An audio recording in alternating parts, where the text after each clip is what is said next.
Čau, čau, čau, borci, za chviličku začínáme, můžu se vám už přepnout klidně. Ahoj, zdravím, čau, čau, díky, že jste dorazili dneska. Budeme pokračovat v koukání na Gamescom. Dneska už nám od 8 valí Future Game Show, na to mám trošku zpoždění, ale potřebuji si ještě udělat úvodku na ten stream a za chvilku mi přijede jídlo, takže se na to podíváme trošku zpožděně. Nicméně potom ve 22:00 začneme se koukat na Path of Exile 2 odhalení 3. sezony, to je hlavní takový zlatý hřeb dnešního videjka. Zdravím tady Chňápka, Rendiskomu, Lugarus a děkuji za follow.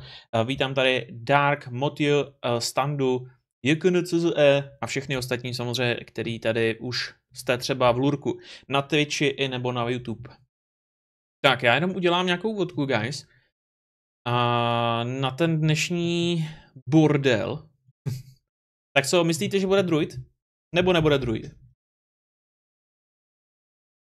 Jaký máte předpovědi obecně? Ono už vyšlo spousta nějakých informací ohledně toho, co by údajně mohlo přijít a co ne. A sakra, už mi přišlo jídlo. Prosím, Řenek. Super, jdu dolů, jo, díky. OK, guys, takže mi přišlo jídlo a... Takže vteřinku, OK. Vteřinku, zrovna to vyšlo tak blbě. Jsem tu hned.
Tak.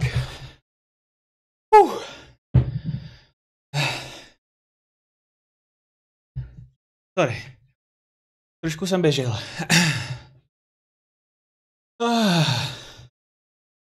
Tak, dáme tam ten Gamescom. Future Game Show.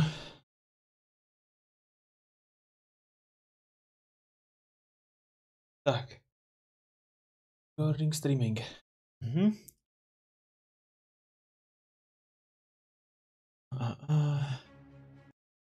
Vteřinku, guys. Hned to tam jdu dát.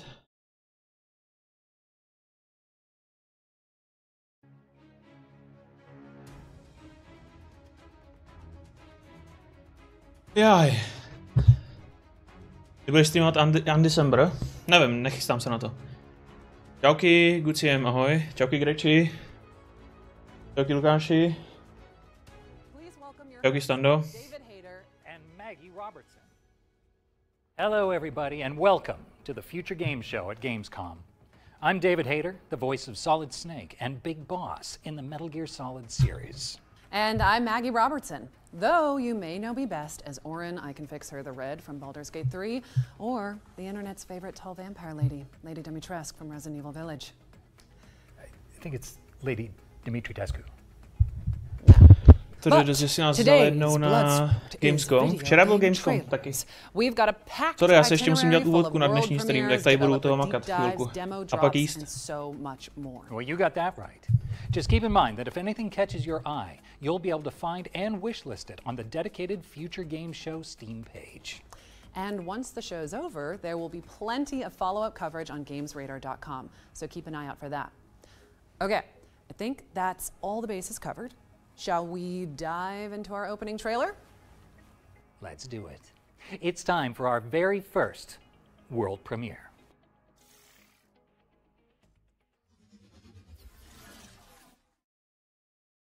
Peggy 16.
Tak, už to mám.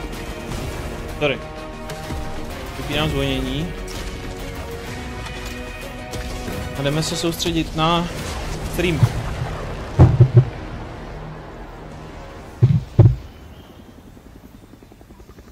Čauky orbované, ahoj, čauky Dárku, čauky. Vietkong. Surprise! Hell let loose Vietnam. Hell let loose Vietnam, ne Vietkong. Ale jako může to být dost podobný, že? Čekujte, co mám dneska k jídlu. Vás to vůbec nezajímá. Ale dobrý, že?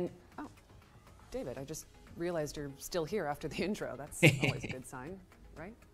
I'm not leaving. I'm not going anywhere. You want to stay? I am very stealthy, but you should be able to find me throughout the show.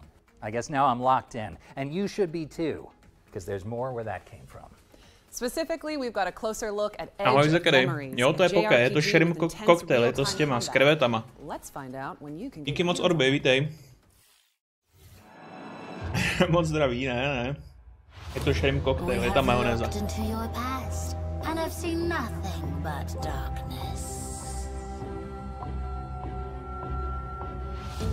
Nestíhám, sorry, teď jsem dotočil 2 videa pro vás.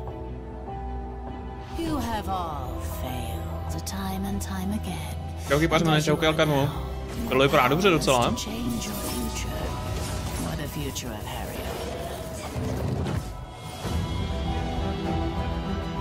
We have seen the promise of your departure, the future and your defeat. Prepare yourself.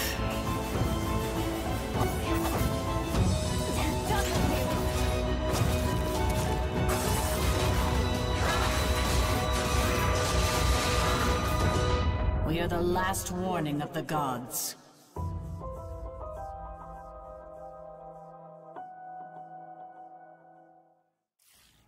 Tohle by nemuselo být špatný vůbec. Is coming to PC, PlayStation and Xbox in 2026. Add it to your wish list so you can. Já už jsem viděl nějaký úniky na POE2, pak se na to podíváme po Future Game Show. A už se mluví o tom, že Druid nebude. Jsem z toho strašně zklamaný, doufám, že to není pravda. I like the sound of that. Let's see it.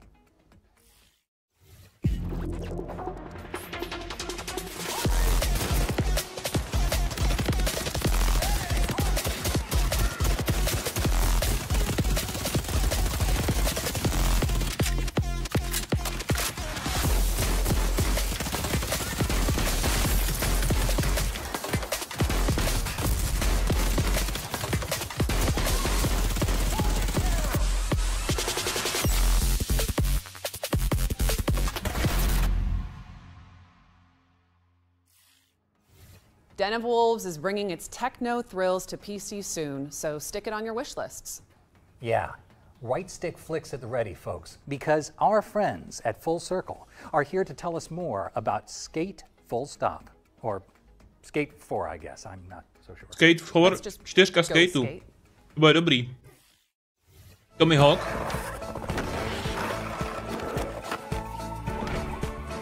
Hi, I'm Darren, Senior Creative Director on Skate. I'm Jeff Seamster. I'm the head of creative at Full Circle. Right now we're working on Skate, which is the next evolution. Dropy budou 22:00. Jo, až budeme v Path of Exile kategorii na Twitchi. So all the things that you know and love about Skate will be happening alongside tens of thousands, hundreds of thousands, millions of other players. We're excited to talk about today. I'm excited to talk about this game forever. I'm excited to talk about the systems of in the depth of the skateboarding gameplay forever. Two of the biggest new systems in the game are slappies and wallies. If you're a new player and you run into a curb, instead of falling, you now transition into a grind. If you're an expert player and you know what a slappy is, you can now get into a slappy and you can like rotate into different grind positions. It just opens up a brand new possibility space. Takovýhle hry jsou nejlepší na chill, prostě jenom si zapnout, víš co, dáš si nějaký dobrý pití nebo něco, zajezdíš si.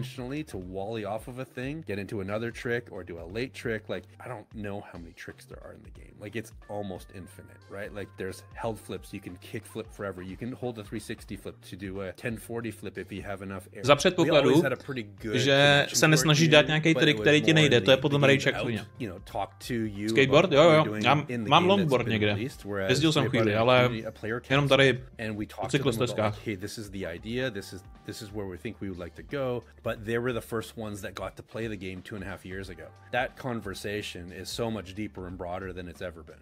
There's a verticality that's different in the game now. It isn't just about footprint. In Skate 1, you couldn't get off your board. In Skate 2, you could walk around. In Skate 3, the walking around got a little bit better. We are light years ahead of where we were in the previous games, and now you can climb, and now you can swing, and now you can combine all of these systems together in the depth of the To je dobře crazy, tam je má parkour, hej, tam můžeš má líst, viděli jste to? What the heck?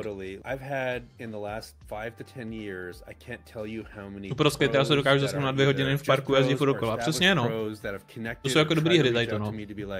This game, this franchise is why I started skateboarding. Like Tyshawn Jones, who's like multiple skater of the year, started skating because of this game. There are 3 or 4 tricks that did not exist until we came up with the mapping for our control scheme. No one had done them. Mike Carroll did the very first nollie 360 inward heel flip ever. Chris Haslam did the first 360. To je hustý, jak říkají, že díky téhle hře začalo spousta profesionálních skaterů skateovat a že vymysleli triky, které předtím ani skateři nedělali. To je hustý, že? Visual and gameplay and activity development that is happening, already in our playtest, so there's quite a bit more to come there. We are really looking forward to skating alongside you in San Van coming up on PlayStation 4, PlayStation 5, Xbox One, Xbox Series X. Add us to your wish list while you're there. Really helps us to hear from you, and you'll get updates as they come out. And speaking of updates, we've got a really big one coming your way. I think it's one you've been waiting for a long time, so stay tuned with us next week. Skate is launching into early access later this year, and it's already looking pretty damn steezy. Steezy?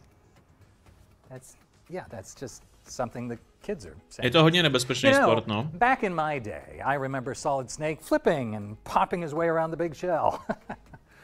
Good times. Yeah. With all due respect, David, you sound like old Snake right now. Damn, you're probably right.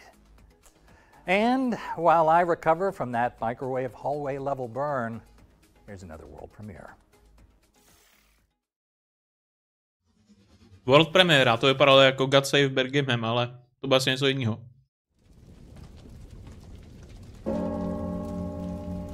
Bianca, where have they taken you?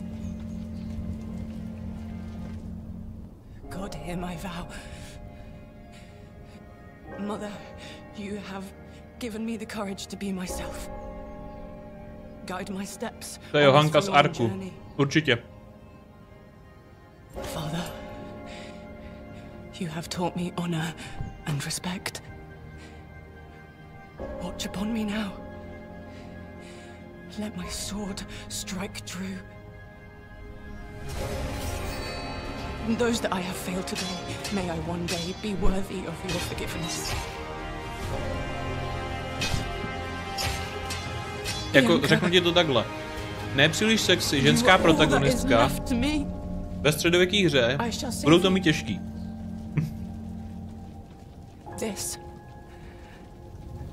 I vow.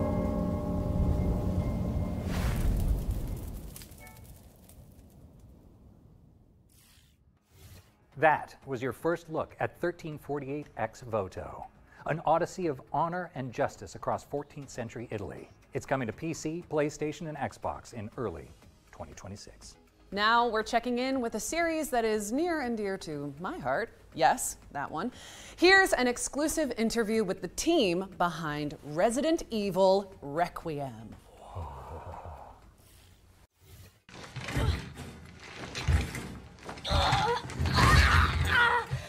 Tohle je tak strašně vyhypovaný, jakože úplně extrém, úplně všichni o tom mluví, ale mě to třeba vůbec neláká. Jak to máte vyčet s tím Resident Evilem? フューチャーゲームショーご覧の皆様こんにちは。レジデントイービルレクイエムプロデューサーの熊沢です。現在レジデントイービルシリーズ第9作となるレジデントイービルレクイエムの開発に取り組んでいます。本作ではグレース・アッシュクロフトを新たな主人公にまだ見ぬ恐怖へ立ち向かいます。グレースは FBI 分析官として推理や分析など専門のフィールドでは並外れた集中力と洞察力を発揮します。しかし内向的で怖がりというシリーズとしても珍しいタイプのキャラクターになっており、プレイヤーも一緒になって怖がれると思います。 What the hell was that thing? Jako, to máš pravdu, když se u toho posade někdo jiný, tak je to docela příjemný, ale já na tohle nemám hochu, já se bojím, jako reálně. このストーリーを描くにあたっては、ラクーンシティそのものに因縁を持ったキャラクターがふさわしいと考え、ラクーン事件の生還者を母に持つグレースを登場させることになりました。本作のゲームプレイでは、一人称視点と三人称視点を自由に切り替えることができます。没入感のあるゲーム体験が好きな方は一人称視点で、プレイヤーのアクションをしっかり見たいという方は三人称視点で遊べるようにしています。皆さんは一人称視点と三人称視点どちらで遊びますか？一人称視点ではより進化した光と影の表現での没入感が楽しめますし、三人称視点ではグレースが驚いたり焦って転んだりするアクションなども見て楽しめるようになりました。本作でもたくさんの恐怖、脅威が待ち受けています。サバイバルホラーというゲームの性質上、グレースが立ち向かうクリーチャーの正体をここでお話しすることはできませんが、未知の脅威から生き残るゲーム体験を楽しんでいただけると嬉しいです。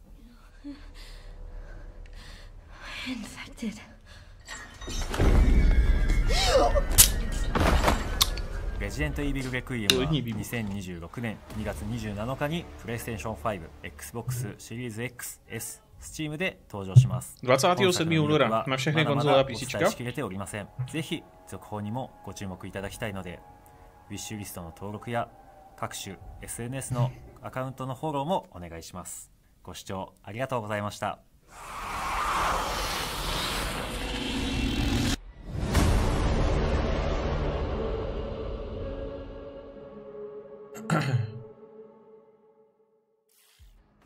Wish list at the ready because Resident Evil Requiem is coming to PC, PlayStation, and Xbox on February 27, 2026. And I genuinely cannot wait. But don't stop typing CapGod into the chat just yet, because while we're on the subject, here's a little extra something. Jsem třeba Resident Evil Village, mám se postavil strachy, když mě nahánělo dítě. No právě, no, jako, já ti to řeknu takhle, já jsem se posral i u, jak se to jmenovalo, teď jsem to dneska říkal kolegovi.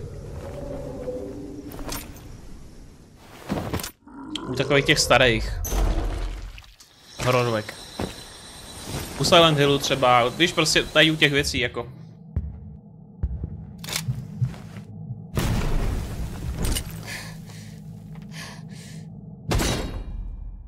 No. Já nehraju žádný hororovky. In Goddess of Victory, Nike, as part of an official collaboration Vůbec jsem se nepolil. with Resident Evil. Stay tuned for updates on the upcoming in-game events. All right, what's up next, Maggie? We're digging into the cryptic atmosphere of Hell Is Us, an open world adventure game where you use your instincts to explore a supernatural world. Jo, tam je strašně moc, jako tenhle rok je tam úplně extrémní množství jako asijských produkcí. Ale já jsem se reálně polil. Dal jsem si to přímo na koule. Nedá se svítit. I had to find my parents and confront them about the past.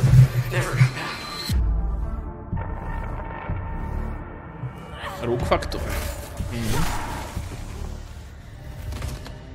Whatever was happening here, I was now part of it. We failed to stop the calamity. How did you know your parents were still in Hadia? I didn't. All I remembered was that my father was the village blacksmith. There, I felt a connection. Pak to to je? this country, to Hadia. Tohle je docela zajímavý. Jo, to je pokračování Stando, to je až do 24.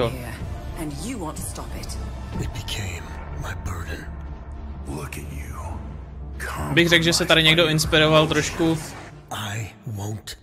Death Strandingem a udělal z toho takovou kombinaci. Možná to vypadá trošku jako Alex. Ty vole, dobrá brada, kamaráde. Hell Is Us, jo, to jsem už někde slyšel. No, to by mohlo být dobrý docela tohle. Hell Is Us is coming to PC, PlayStation, and Xbox on September 4th. All right, so 4. září na PC i konzole. Games show, our team puts together a trio of exclusive deep dives into some of the most exciting upcoming games. That's right. We call these sections our ones to watch because they cover games that deserve to be watched. And with that in mind, here's Rebel Wolves to tell you more about the blood of Dawnwalker. Teď bude 8minutový japing ohledně tohodle, ale na to se docela těším. Vampires. Say no more. Still got it.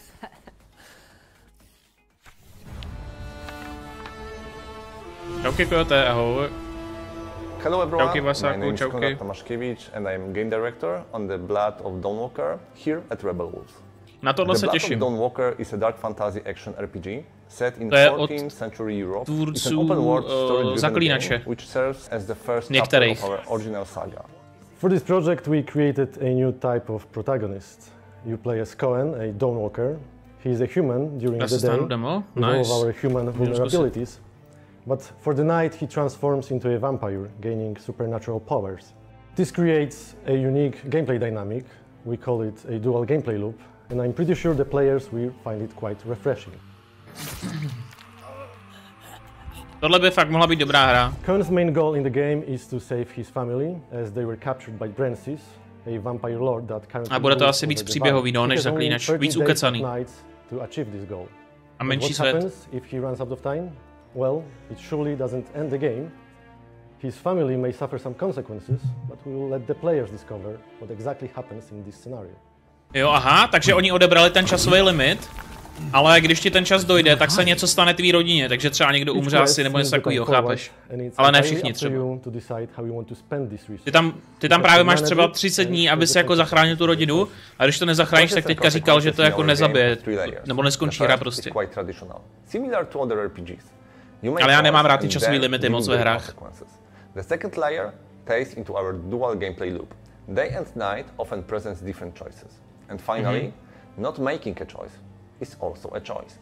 You can simply choose not to act and the world will respond. Jasně, máš na výběr, jo?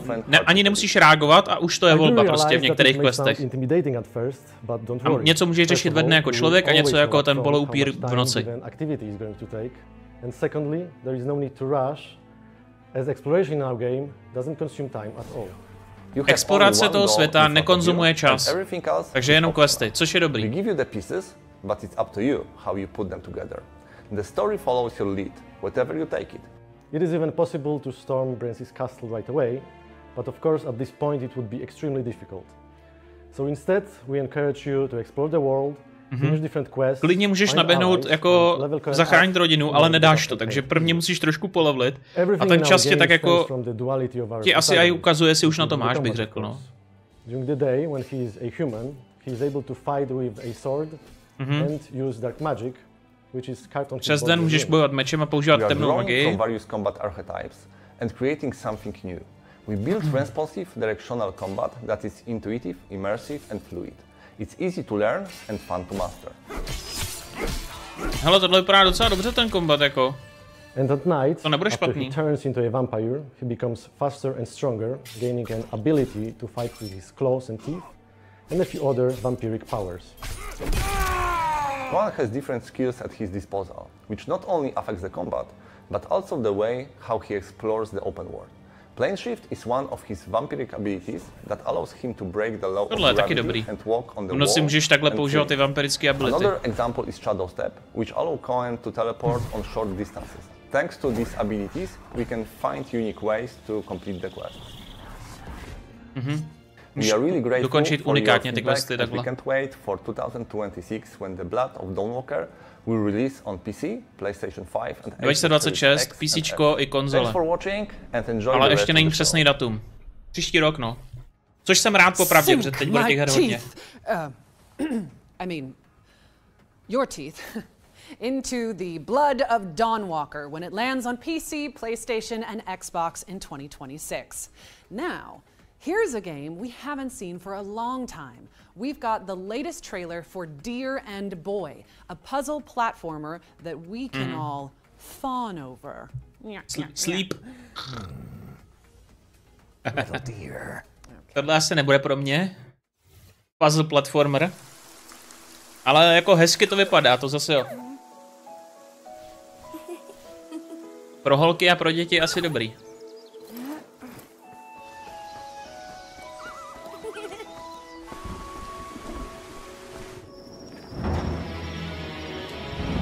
Lords of Fallen byl včera už, pařmane. To už je ve videu, máme ze včerejška. A souhrn na první den vyjde v pátek u mě na kanálu. A tam je Lords of Fallen.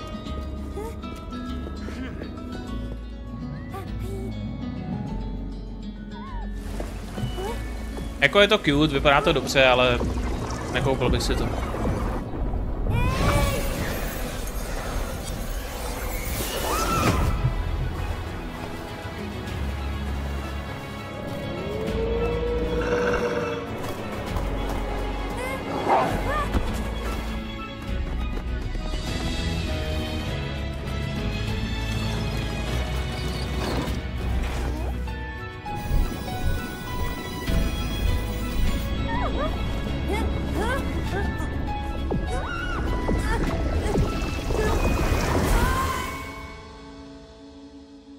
Jako je zajímavý, že ten jelen progresuje a má lepší ability, to vypadá, s tím jak roste. To je jako zajímavý určitě.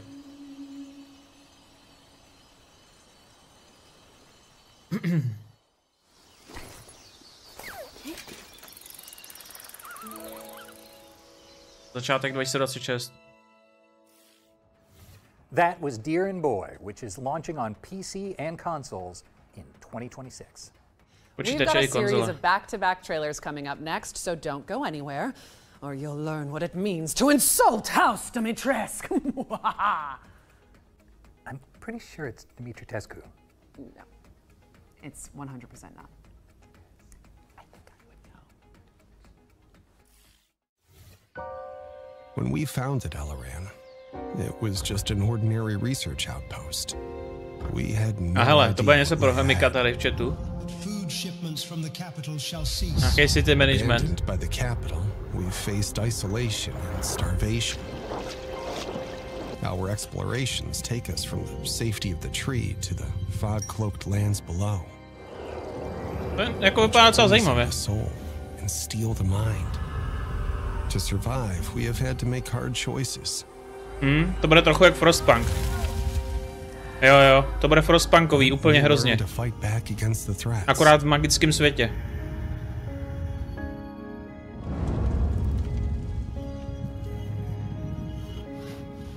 With resources secured, we are expanding, living without fear, instead of surviving in it. we uncover ancient technologies and new discoveries reveal themselves to us, as do new allies and new enemies. The fog is relentless. The monsters who call it home innumerable. Jako je to hezký, ale většinou mě tyhle hry nezabaví. Moc složitý na mě. Only the tree's light can bring hope.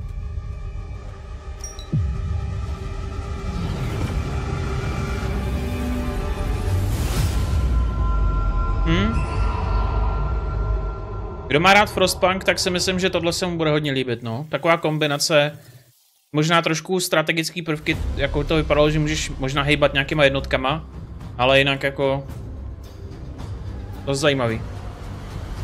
Co je tohle? Nightingale 3? Nebo 2 vlastně. Ne, Lost Rift.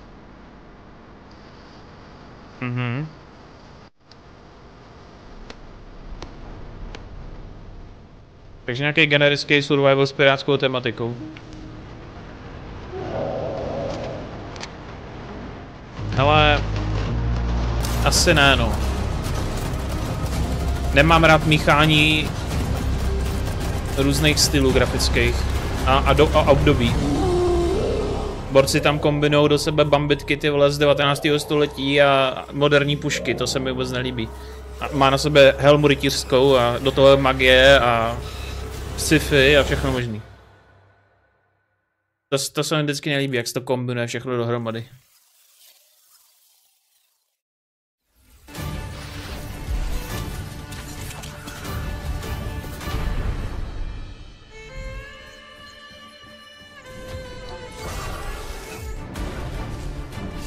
Nějaký tower defense asi, zkombinovaný s RPG.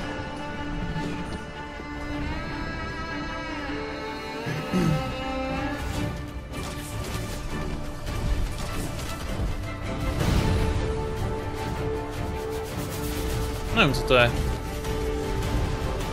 Ale vypadá to docela zajímavě. Částečně tower defense, částečně RPG.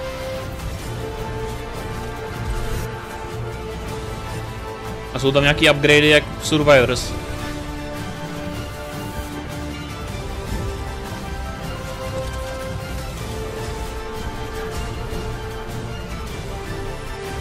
Jakože by to bylo něco jak lolko, jo? To je možný. Něco jak lolko nebo Dota.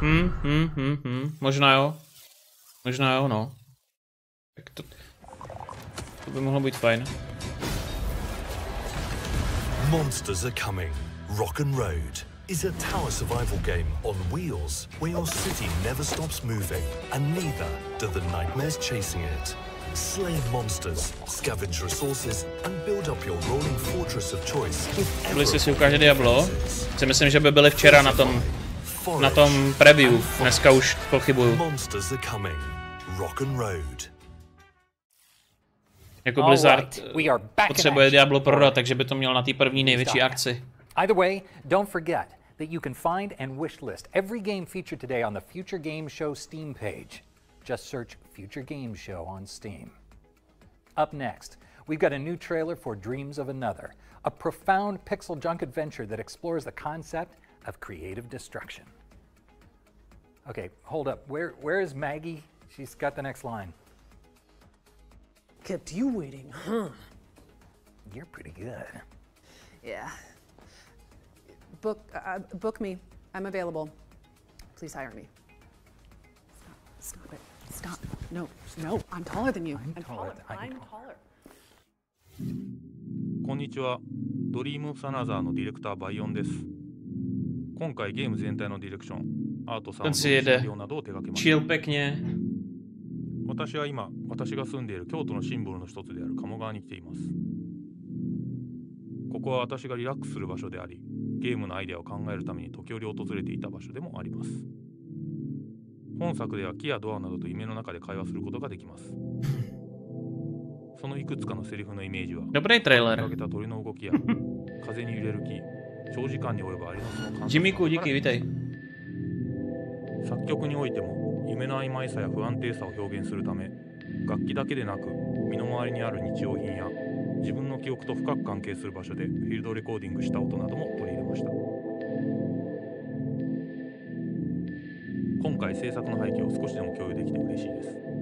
Takže víš, že? Ta grafika je úplně, ty vole, mně přijde, že se koukám normálně na video nějakého random týpka, ty vole, z Číny. Tomu nemůžu uvěřit. Humans can't choose what they want to remember or what they want to forget. I'll probably forget all about this someday. Aha, to je nějaká voxel based. To bude hodně kreativní, no, a artový. 10. října.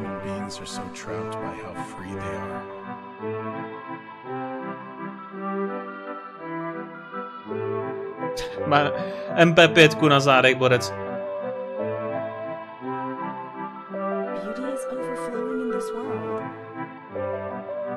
Já už mám na to natočený video, Primale, u sebe. Dával jsem s ním nekonečnou damage. A 400 000 T jsem s ním dával. Crazy. Naprosto crazy.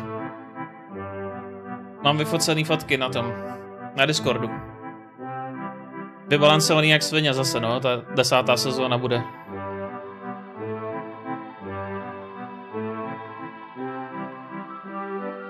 Jako tahle hra asi ne, kámo. Asi ne, no. Dreams of Another is coming to PC and PS5 on October 10th, so make sure it's on your wish lists. What's next, David? Well, to si na wishlist nedám, promiň. To 13Z, the Zodiac Trials. It's a kinetic roguelike inspired by the legend of the Eastern Zodiacs. Aha. Zodiac Trials, nějaká asijská hra inspirovaná Zodiakem. To bude asi... To nebude Zodiac, to nebude ten vrah. To bude jako znamení, ne?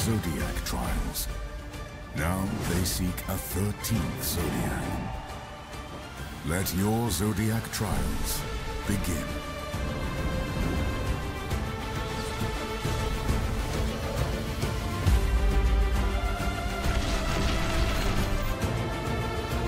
Aha.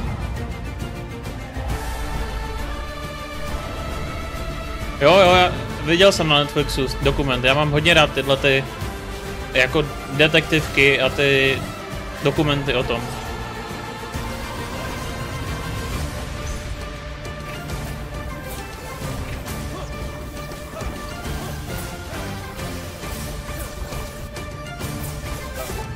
Ale úplně random jsem to poskládal, že, Stando? Já jsem tady klikal včera na streamu, pak jsem to zapl večer a 400 000 trilionů damage, říkám, what?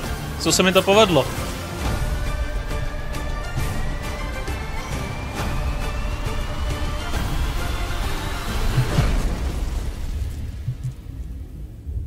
Tak tohle mě taky neoslovilo úplně.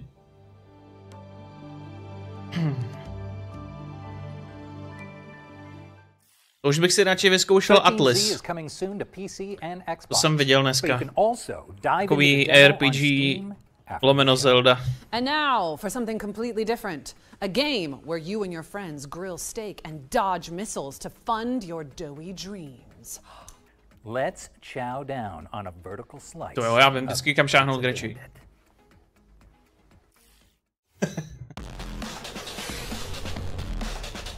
Need for Speed? Asi ne, že? Bombs, guns, bounty hunting. That was my life. But all I ever wanted was to be a chef.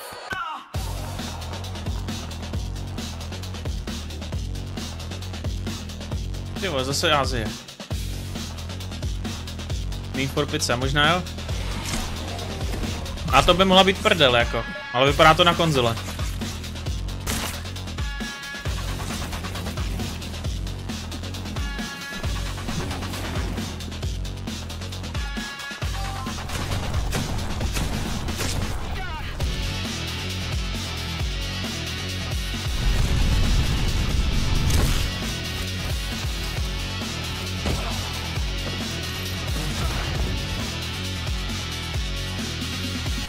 Takový jako Left 4 Deadko, kde si můžeš customizovat zbraně a dělat pizzu.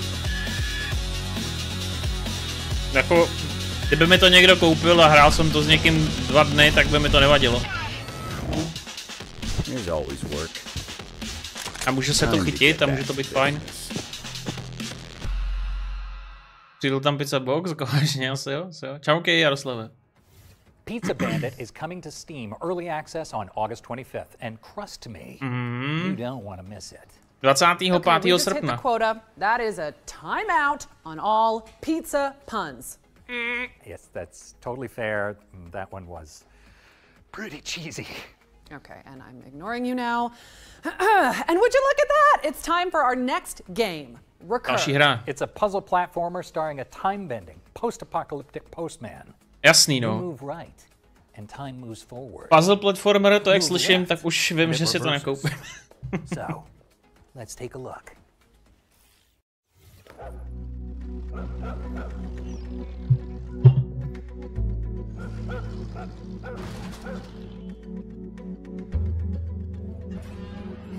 Jak se to jmenovalo? Pizza Bandit.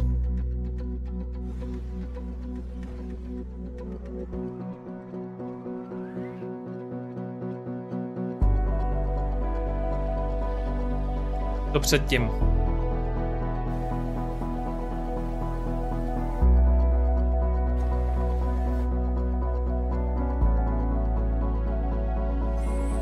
Můžeš nějak vracet čas, abys fixnul nějaký věci, co se posraly.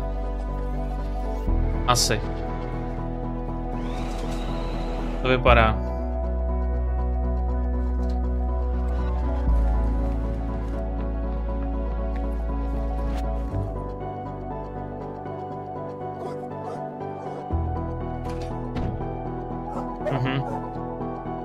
Jo.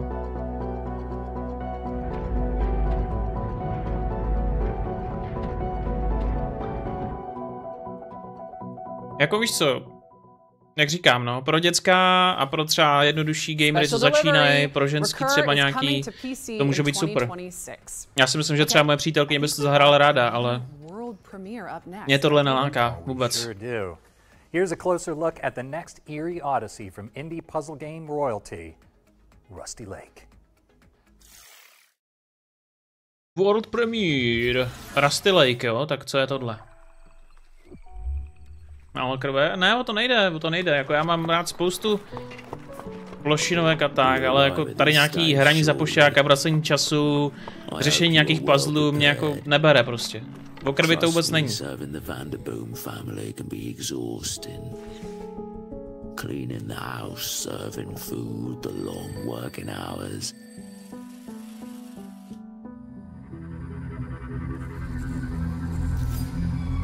And the other stuff people don't like to talk about.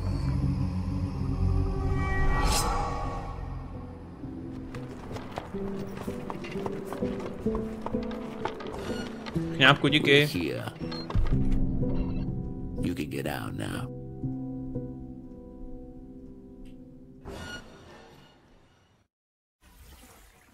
Servant of the Lake is coming soon to PC and to collective wish lists very shortly, I'm sure. Next up, we've got a special announcement from our friends at Heart Machine about Hyper Lightbreaker, the studio's frenetic procedural roguelite.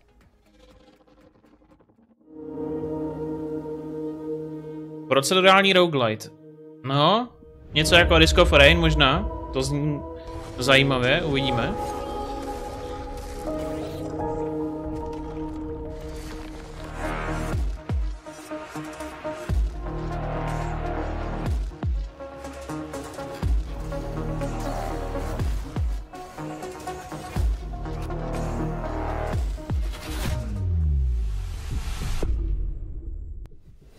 DLC pro Diablo. Zatím nic o Diablu vůbec nebylo. Kdyby jo, tak už bych natáčel, ale Diablo si dává na čas.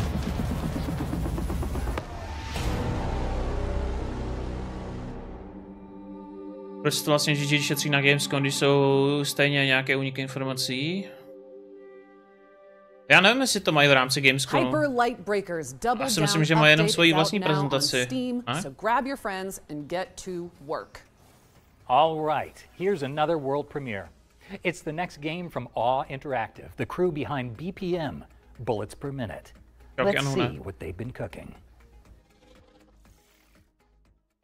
No jo, vlastně, oni jsou, to je pravda, streameři na Diablo jsou v LA a do 21. nemůžou nic říct, protože se vracejí, takže možná, že bude Diablo zítra představený. Expanze.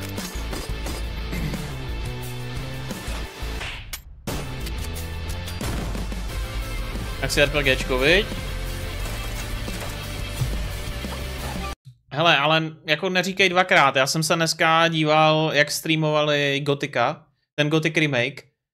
Jako já se na něj mega těším, já si fakt přeju, aby to byl totální úspěch, abych o tom mohl točit, aby byla recenze, abych dělal návody, všechno, jako já fakt se na to mega těším, ale já jsem viděl tu prezentaci dneska, to bylo strašný. Borci tam měli nějakou prezentaci v totálních tmě, tam chodil týpek, v noci nebylo vidět vůbec nic prostě. Teď ještě úplně takový divný animace, i když už byl jako levelově na nějakém vysokém levelu, tak pořád tam padal na zem, ne? Monstrum do něj kouslo, borec padnul, zase se zvedal 5 minut. Úplně ty vole, jsem z toho byl tak zklamaný. Jo, prostě ten THQ, on si neumí připravit žádnou prezentaci, jakoby takhle na ty svoje featured hry, jo, třeba na Titan Quest, to taky, oni vydali 720p video na YouTube, když představovali prostě Titan Quest. Jako ten úplně první trailer, jo? Ne ten potom poslední, ale chápeš, že prostě já to nechápu, že oni si nějak nepřipraví něco, aby to vypadalo dobře. To ne...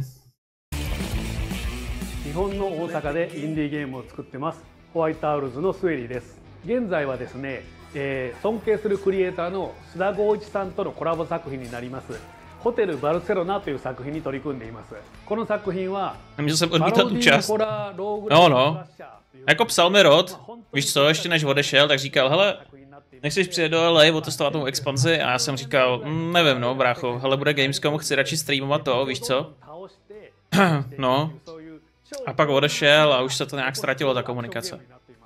Nezvládej marketing vůbec. Jakože THQ je fakt na ten marketing špatný. Já s nima mám i spolupráce a můžu vám říct, že i jako některé spolupráce s nima jsou takový, jakože že prostě nejsou schopní třeba potvrdit něco a takhle, víš, jako mají s tím marketingem fakt problém.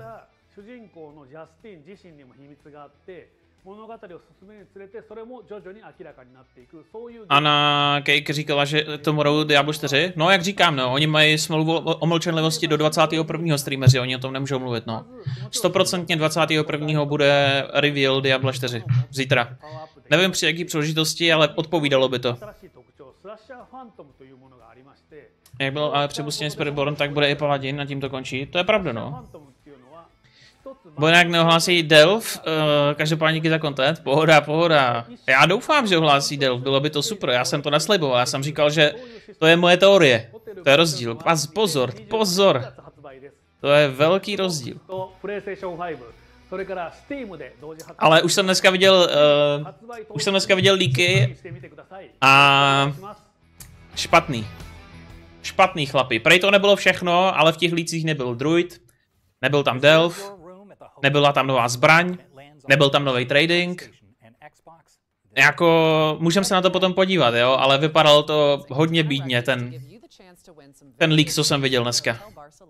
Prej je to fake, já doufám, jako, mně to taky přišlo jako fake, protože některé věci jsou tam divně zarovnané, některé fotky jsou rozpixelované, některé fotky jsou vygenerované AI, něco je francouzsky, uvidíme. Moc bejtíš?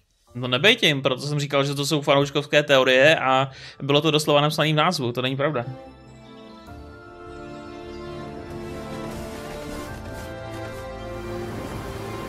Když vydám video, ve kterém je napsaný, tohleto bude 100% v další expanzi, tak to dává smysl, ale když vydám video, kde říkám, že jsou to fanouškovské teorie, ukážu tam nějaký důkazy, proč to myslím, tak to není bejt.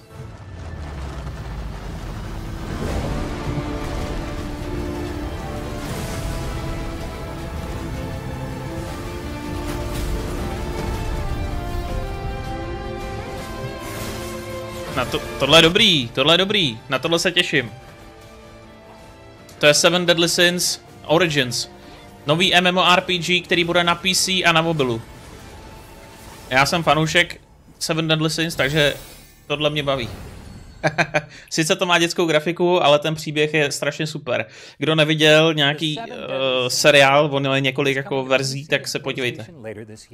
But you can pre-register now at 7origin.netmarble.com.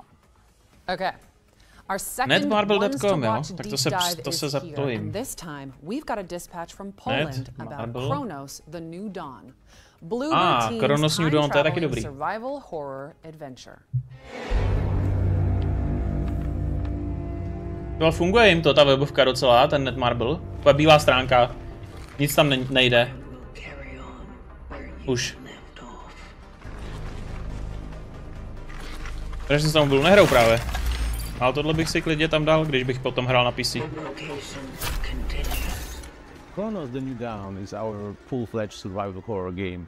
And you play as a traveler, this mysterious person hidden beneath the environmental suit, and you've been sent to ruins of human civilization to look for the time rifts. And of course you need to solve some puzzles, fight with monsters, basically survive along the way, and then jump back in time and extract key people who didn't survive the apocalypse. You need to find your predecessor, see and what was the mission, and follow it. Chronos the New Dawn is a game where you face the dangers and horrors of the future to salvage what's left of humanity, of the past. There was this disease that basically wiped out humanity at some point. So people at the beginning were like getting blind and feel this urge to come together, which ends with the merge. Yeah, so they are merging the body horror elements.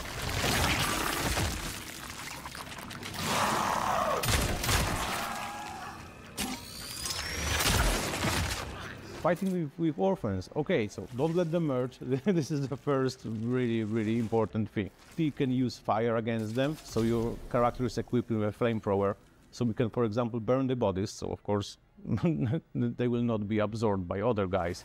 But it also can be used to stun them, so if you get swarmed by the monsters, you can just, hit the flames around you, so they will be stunned.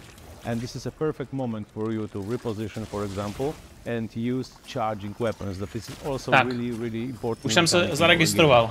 Do bety. So Shieldblade, it's a weapon of travelers to overcome what they can, find in the future before they jump. Jo, to je takový Dead Space, no, to je jasný. In different guns.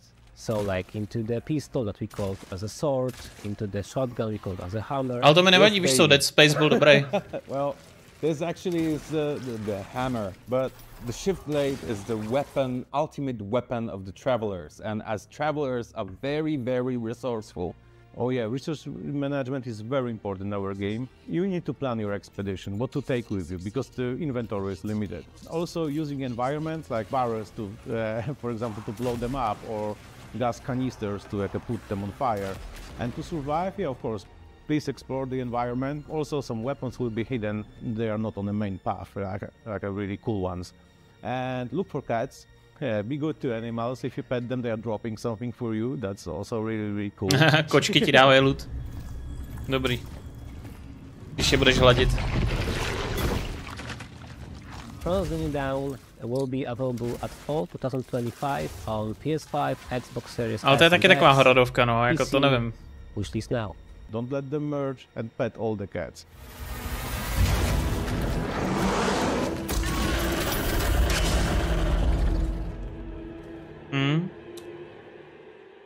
Pátýho září, no. Na všechny konzole, PCčka, Epic a Steam. For that window into the world of Chronos, the New Dawn. It's coming to PC, PlayStation, and Xbox on September 5th. All right, there's a volley of awesome back-to-back trailers coming up next. We'll see you back on stage after this.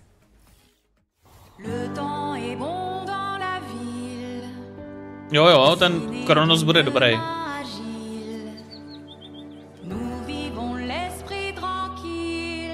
Jestli tam nebude nějaká jako technická věc, stejně jak bylo teďka u toho posledního Dead Space remakeu, že tam byl nějaký špatný FPS, tak to bude v pohodě.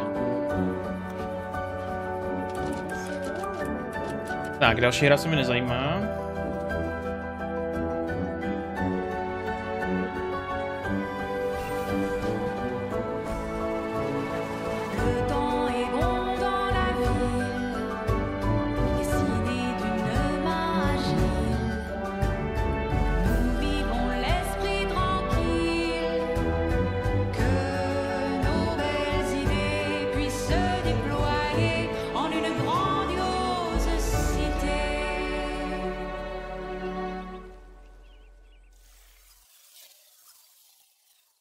Můžeme se podívat na ty líky na to kolečko, no, až tohle skončí. A nebo to vydržíme do toho 22 a nebudeme se dívat na líky a uvidíme, co bude ofiko. Dům nehraju, ne. Potestával jsem to.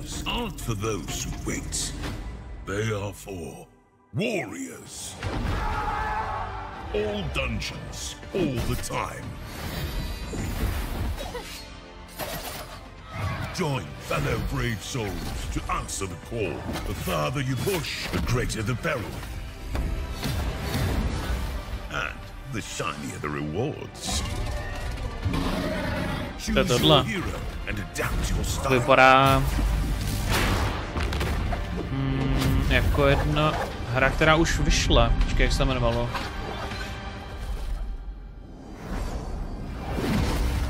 Find your fellowship this fall. Jo.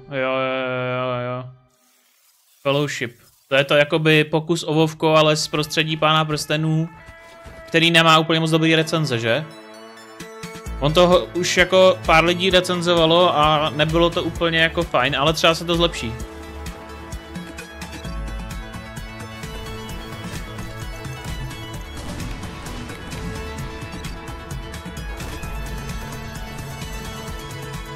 Uvidíme, no, uvidíme.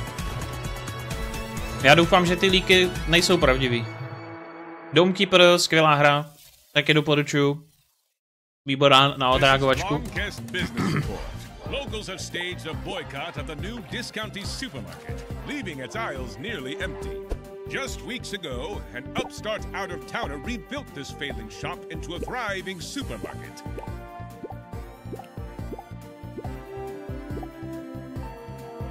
Locals and commuters alike were lured in by its attractive displays and low prices, as it quickly became central to the local economy. I was doing more business than ever selling a discounty. But, I don't know, weird stuff started happening just as they showed up. Others say the store's frequent expansion has gone too far Taky and doporučuju. risks damaging the town's cultural heritage. Já už jsem to viděl. Já už jsem viděl ten lík. Or will they be forced to close so soon after opening? Stay tuned.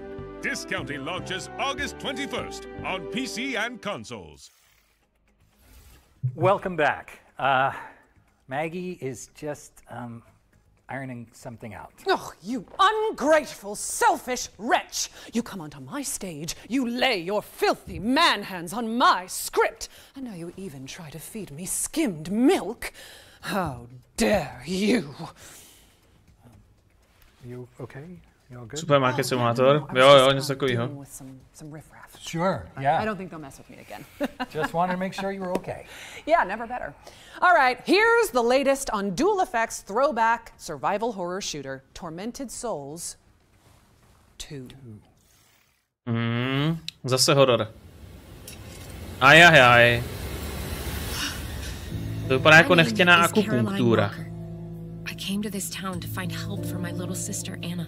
She does this thing where she draws terrifying images and somehow they become real. But it was all a trap. And Pokus now o they're Silent taking Hill. Anna.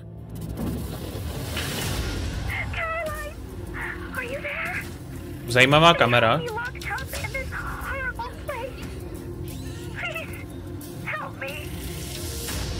What happened here? This damn place can bring out the darkness in our hearts. You have no idea how powerful it is.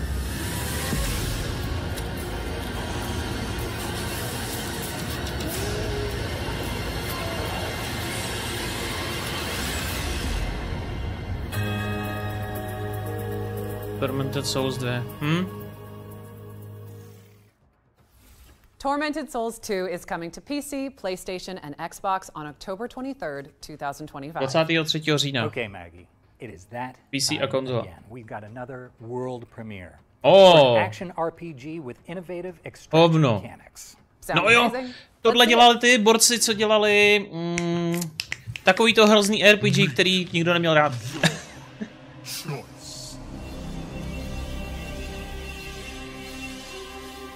I am told this stings somewhat.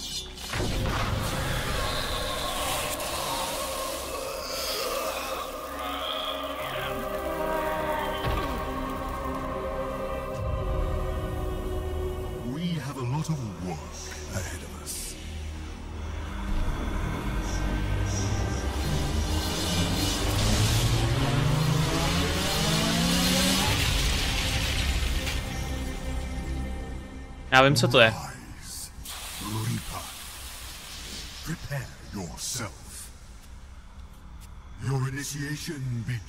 Ano, ano. Přesně. Volken, nebo jak se jmenoval, no tak nějak.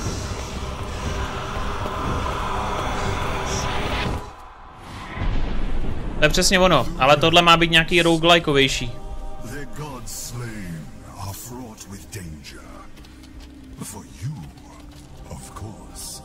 Myslím, že i PvP snad. Jo. Zabereš materiály, looty a pak fightíš. Jo. To má být nějaký extraction shooter mechaniky. Hraješ proti hráčům a PvEčku.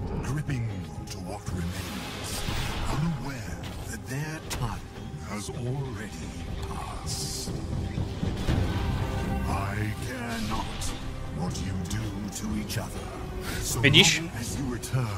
To je jiný hráč tohle. Jo, je to o toho Volcenu. Volcen se to jmenovalo.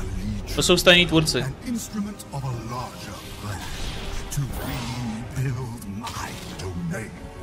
Stop pro.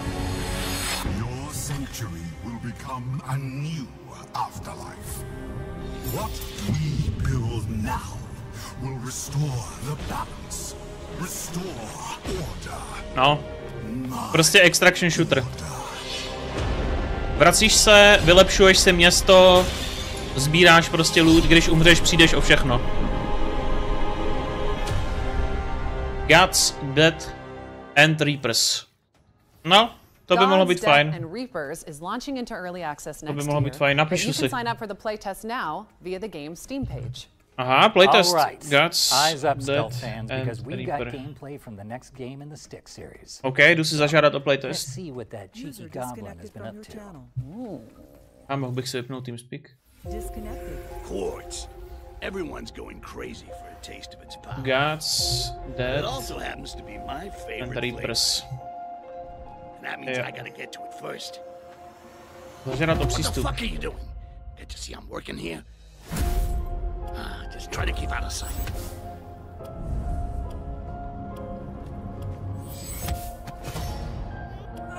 Nighty night. Jo, bude to jak Dark and Darker, ano. Tohle je Dark Messiah pokračování. To by taky mohlo být dobrý. Myslím teda. Now comes the fun part. And you guys were worried. I told you nothing could go wrong. Styx, I am Grand Priest Geoffroy, and I have been tasked with recovering what you stole from us. That doesn't sound good. Jo, tak Styx. No, to je podobný. Okay. Styx, Blades of Greed, is coming to PC, PlayStation, and Xbox, so don't hesitate to sneak it onto your wish lists. And let's keep things moving with a new trailer for Anno 117 Pax Romana, the latest installment in the legendary city builder franchise. By decree of his radiant might, the Emperor, you, young governor, have been generously relocated to the soggy, sheep-strewn fringes of the Roman Empire. While I wouldn't even put one sandal in Albion, you're braver than most. And now the choice is yours. Will you protect Celtic tradition or enforce Roman ambition?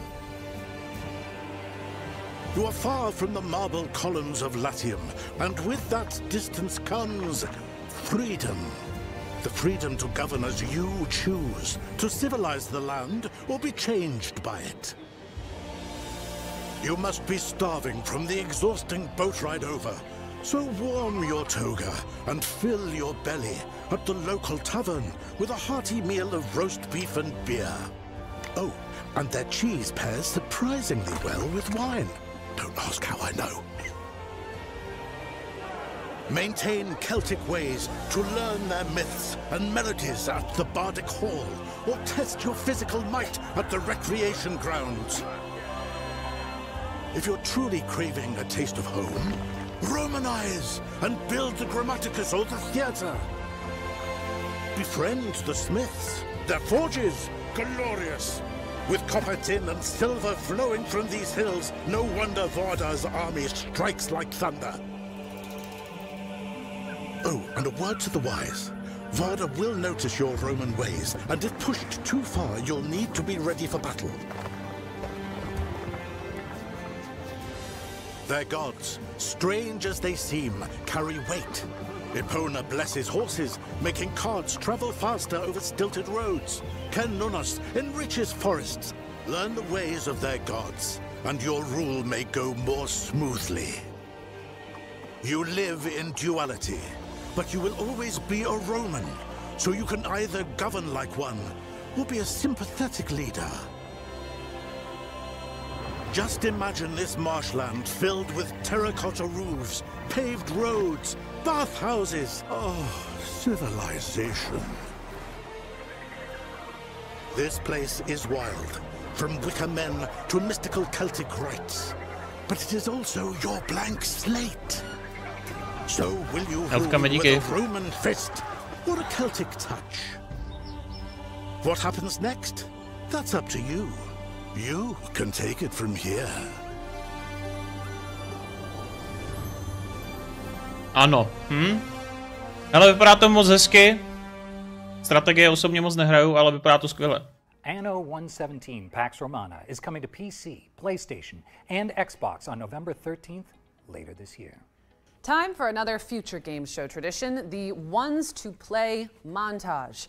We are about to show you a series of great games that you can play once the show's over. Aha, teďka budou hry, které můžete hrát hnedka po tom, co skončí ten stream. Let's kick things off with Aethermancer, a monster-taming roguelite with challenging turn-based combat and intricate sprites.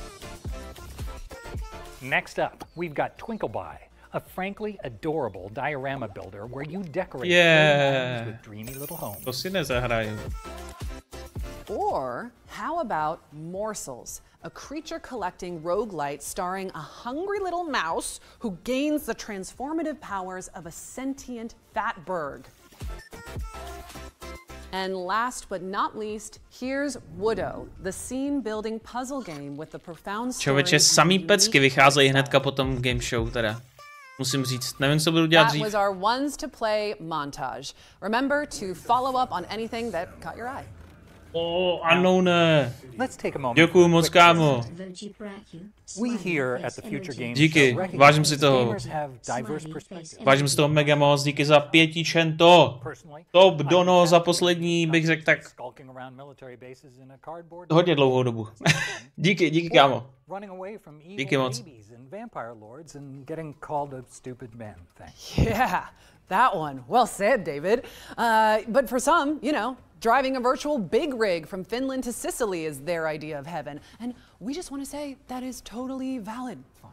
Yeah, in fact, if that is you, then we think you're going to really love it. Eurotrack, Sicílie, jupi, brněnský studio. Tam pracuje kamarád. Taky jsem přemýšlel, že tam podám přihlášku. Jakože to zkusím otestovat, jestli mě nevzali.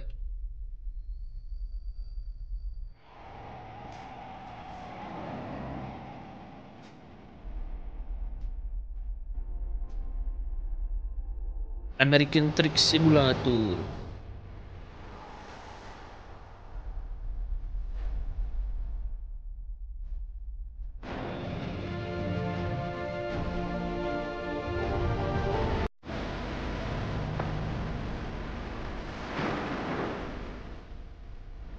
To svážím, ano, díky.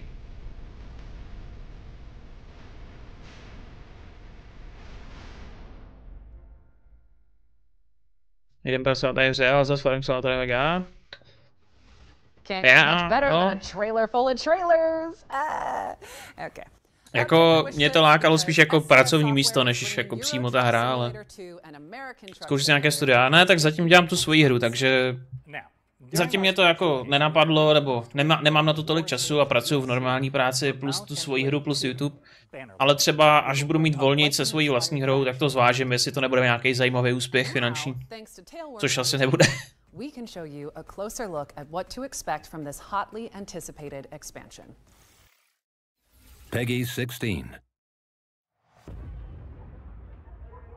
Ale tak jako s enginama už umím dobře, veď, docela modelovat textury, všechno možný, no, tak zkusím to pak někdy možná.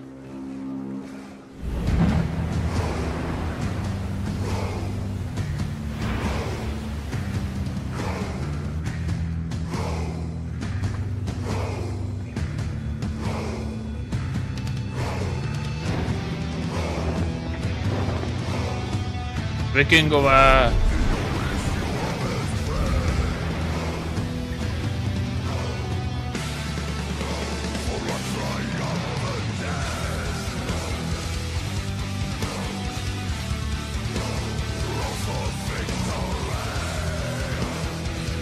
Takhle to má vypadat.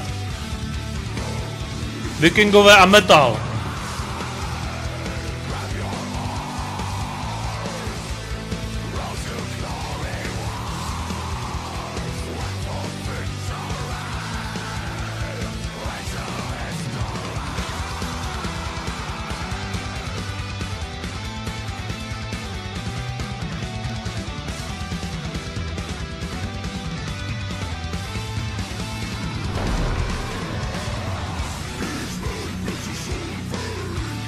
Ty vole, dobrý. Kamaráde.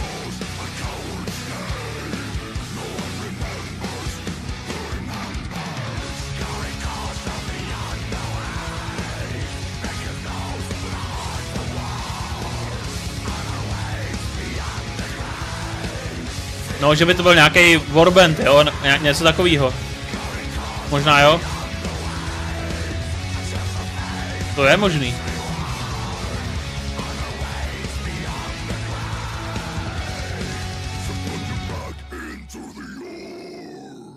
Jo. Tak let's go. No jasně, Mountain Blade, Bannerlord, Warsales, ty kráso. Musíme si někdy dát na streamu ty starý, já jsem je miloval jak dítě. Byl dobrý jak svině. What's next, David? Well, we've got the full gameplay reveal. Mountain Blade, Jaroslave. A nostalgic on-rail shooter Okay, inspired by Star Fox 64.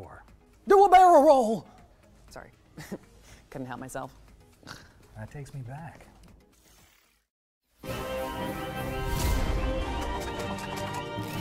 Jo, tam dají takový banger a pak tam dají tohle.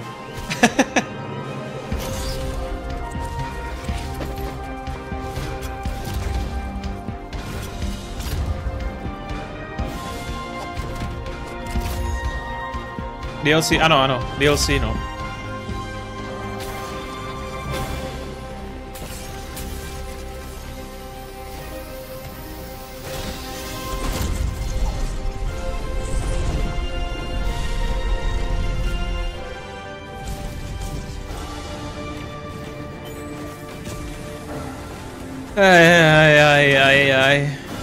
Aj.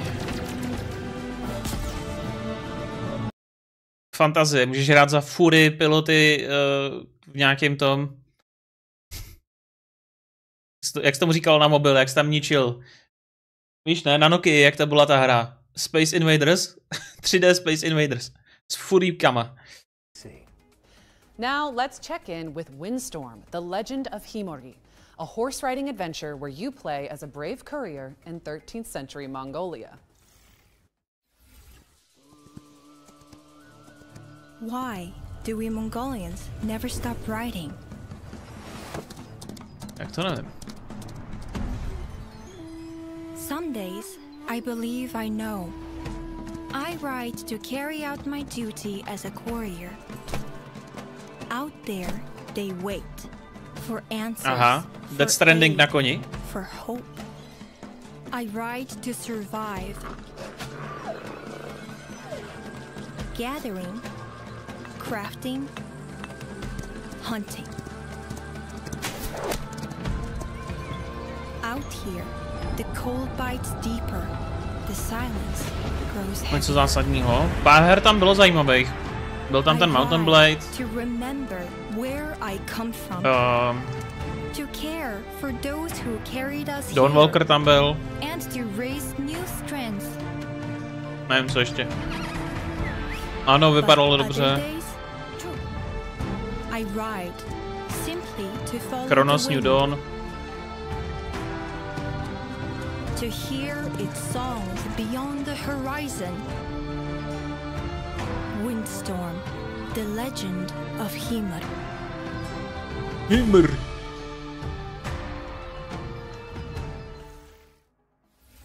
Windstorm, the legend of Himori, is launching into early access, so quit horsing around. Add it to your wish list. David, we talked about the jokes. All right, base building mech western Bounty Star is up next. Specifically, we've got an update from Dino God about when you can expect to embark on this post-apocalyptic adventure.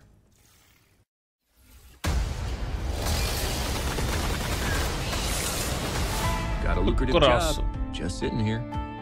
This building and the junkie Mark II. To je ta farma s těma robotama, že? Foundation of a legitimate operation. Clean it up, power it up, and take on a handful of low-risk bounties. And then the cash will start pouring in. Jsem tu hned. Tohle můžu minout.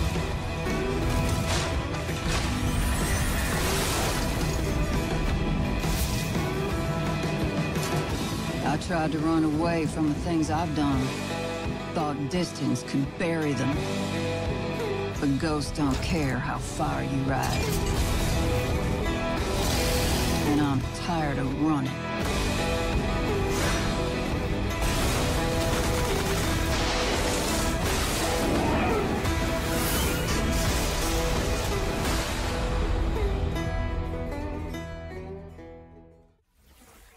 Suit up and build your homestead in Bounty Star, which is coming to PC, PlayStation, and Xbox. But while we're still here, let's keep things moving and check out Toa and the Guardians of the Sacred Tree. This is a mystical anime roguelike where you fight to protect the future of a vibrant village.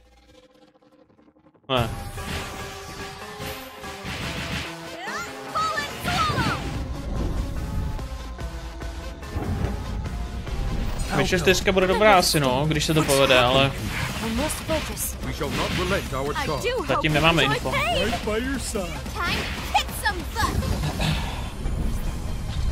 This looks good. I just know that Rayleigh's going to love them.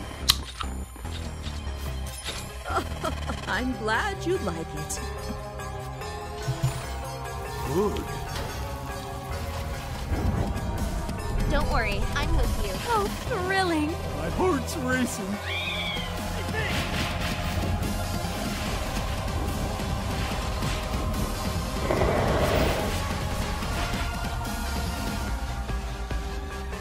Toa and the Guardians. Něco jako jaký RPG skřížený asi s něčím dalším, že? And Guardians of the Sacred Tree launches on September 19th for PC and consoles. 19. září PC konzole. We've got the release date trailer for Shape of Dreams, a MOBA roguelike fusion where you fight through procedural worlds with highly customizable character builds. S charakter buildama. Shape of Dreams. Tak ukaž. Jo, to vypadá hezky.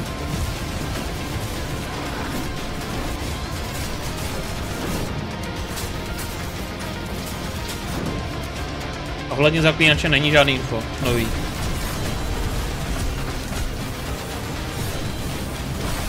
Tohle vypadá docela dobře, ale jako ta grafika, ale zase tam jsou nějaký furíci, no.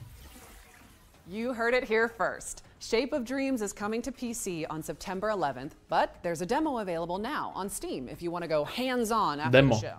Okay. Shape of Dreams. Mrknu na demo, uvidíme.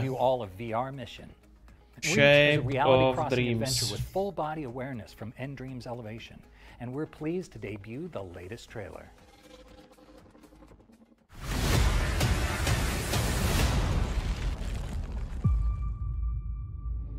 A human, you have returned. If you're here, something has gone terribly wrong. Farah is fraught with danger. You'll need help to survive. Take these gauntlets. They'll enhance your strength and help you heal. They are one of my finest accomplishments. Having the gauntlets enables the use of a throwing shield. The shield can be used to protect yourself and to help you climb. And climb you must. Upgrade your tools to survive and turn their weapons against them. And climb metal surfaces. Ah, you found the grapple drones. I built these as an ingenious way to extend the reach of your poor, short human arms. Let's not forget your bow, an ancient but effective tool. Collect grubs to synthesize different arrows, then blast your way through Farah. To vypadá VR dost. Careful, Rosa. Quick, Rosa, we have to run! Quick, Rosa, jump! Reach. Jo, jde to na VR, MetaQuest Team VR. That was Reach, a jaw-dropping adventure coming soon to VR headsets. Get that on your wish list ASAP. Tak to je pro George, tak v chatu tady. With a developer presentation for Little Nightmares 3. It focuses on a creepy carnival that you and your co-op partner will have the pleasure of exploring in the full game. Little Nightmares. Come to think of it, actually, where is my co-op partner? David? David? David?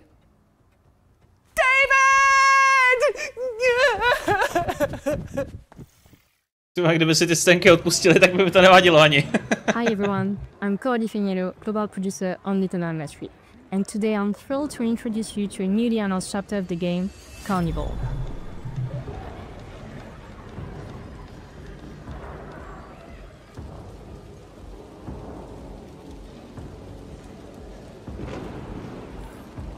Little Nightmares 3 is an atmospheric adventure game in which you follow the journey of Flo and Alone.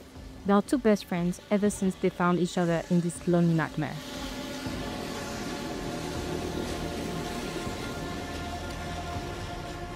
Give me some Path of Exile 2.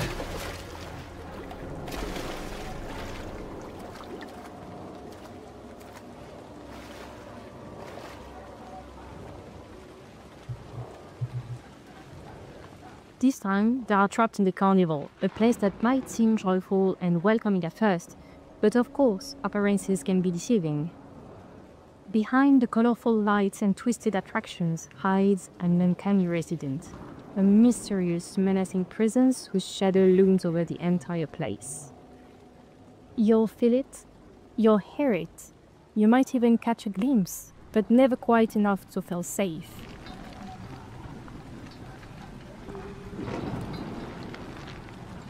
Já už změním kategorii na Twitchi. Apart from the resident, you encounter other unpleasant figures. The puppet, cunning and aggressive, love putting on a show in the carnival, especially for the hares, who seem oddly captivated by them and by candy. As you'll see, our two characters find a clever way to use that obsession, drawing one of them away to get a safe passage. Tak. Vteřinku, pracuju na vylepšení. Little Nightmares 3 is full of eerie challenges. Sometimes you'll have to run for your life. Pracuju na velkém vylepšení. But other times, it's better to be smart and stealthy to survive. Like here, where patience and silence are your best allies.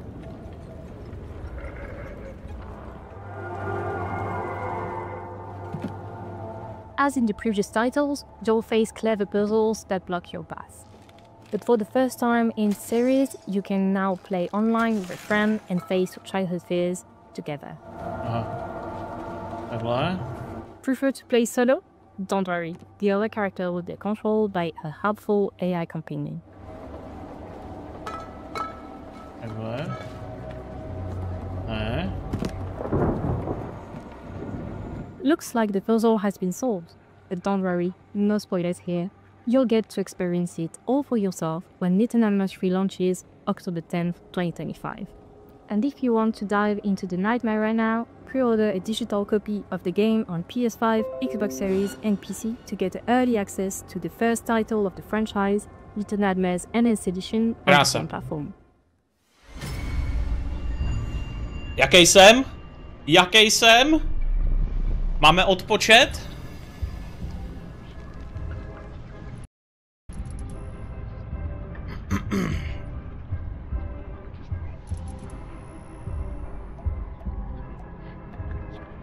Jaj. Díky Austino za follow.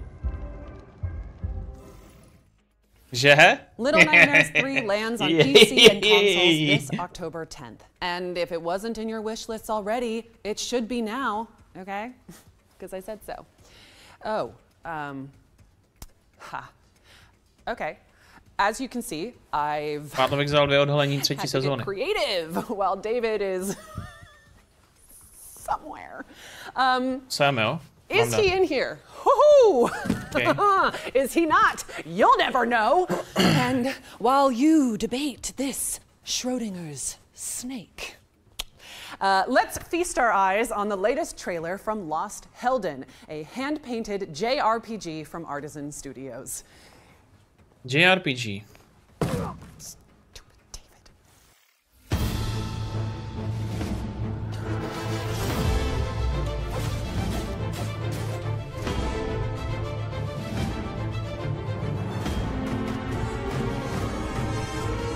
Kreslená grafika. Pěkná.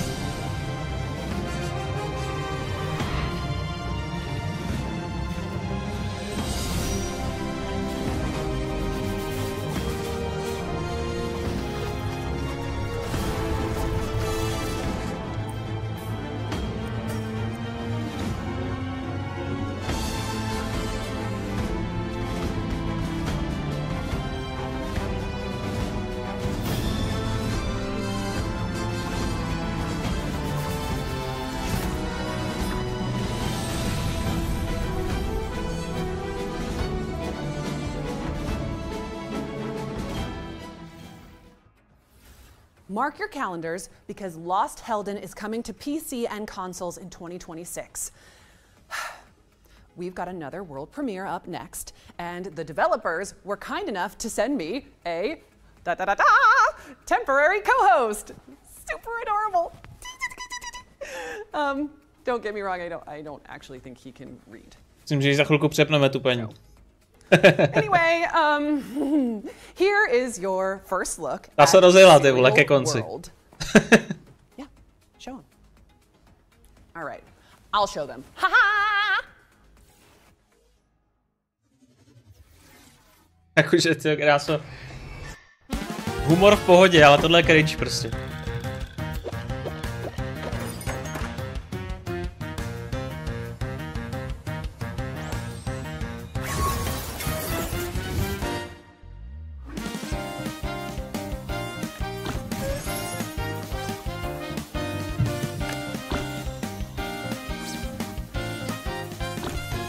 Ajaj, cítím další žalobu od jistého studia japonského.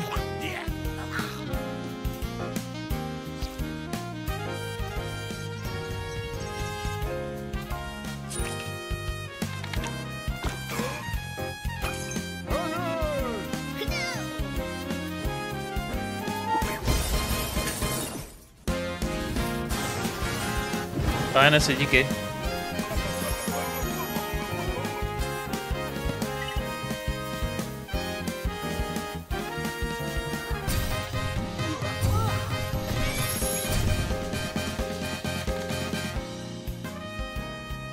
Je to takový Pokémon, no. Hned ta první karta toho miniona se jmenovala stejně jak v Pokémonovi skoro. Deck builder that's coming to PC and consoles in 2026? Oh, well, cool. Yeah, I'll let him know. What's that? Oh, okay. Tell him to wishlist it. Yep. Yeah. I'll pass it on. Sounds good. You don't have I'm ours. back. I'm sorry, I had an urgent Kodak call, but should I ask about the little creatures or? Nope. No. Okay. We go way back. Yeah, don't worry about those guys. Let's just focus on our final ones to watch deep dive. Yeah, sure. No further questions. Look, here's an interview with the developers. Čauky, jak je? Dobrý, koukáme na Future Game Show, za chvilku bude POE2, nemůže to být lepší dneska. Jak je tobě? A hele, no jo, Phantom Blade, tak tohle bude jízda, kamaráde. Na Twitchi budou dropy, ano. Všichni na YouTube pozor, na Twitchi budou od 22:00 dropy, jo? Dejte si potom F5, ať se vám to začne počítat ve 22:00.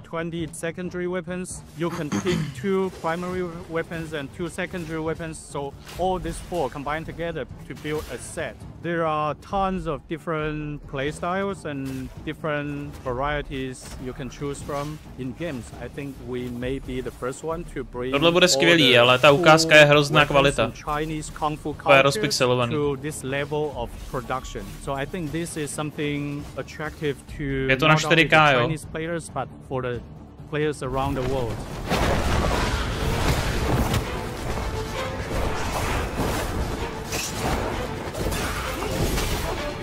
People would never understand what it is exactly until they actually play it. Where something in between. Ne, to je stejný účet.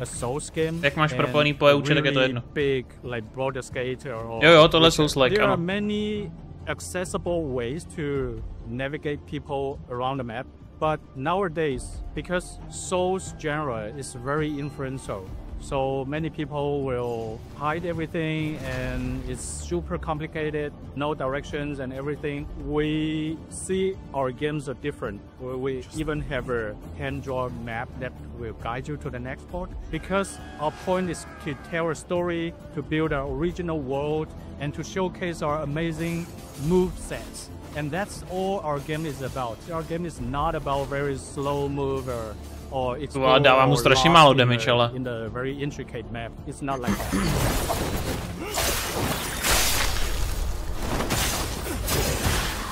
There are 3 levels of completion of our game. The first run for an average Můžem to zkusit, player, I would say když to the first dostanu. run will just review like 30% or 40% of the whole game, and you will miss more than half of the content. This demo, this whole level, is actually an optional level in our whole game. Very handcrafted, well-polished level that can be totally missed in the walkthrough. Yeah, Phantom Blade Zero is a new game you'll never see before. So you're welcome to follow our social medias like X, TikTok, and Instagram and YouTube. First day will be on Steam, Epic Game, and PlayStation 5 and 5 Pro. So stay tuned to our game and keep your eye on us. We will announce the releasing date this year within 2025.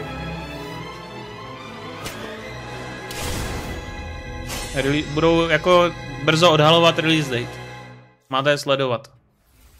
Thank you to the team at S-Game for the lowdown on Phantom Blade Zero. Tohle je hezky, no. Ale musím říct, že včera, jak ukazovali ten Swords of Legends, tak to se mi líbilo víc. To vypadalo luxusně úplně.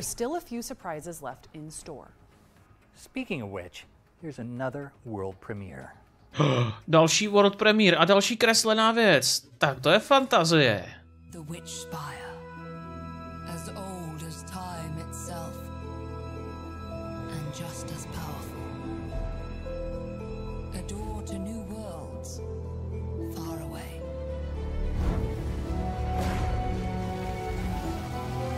Filled with places to explore. And to call home.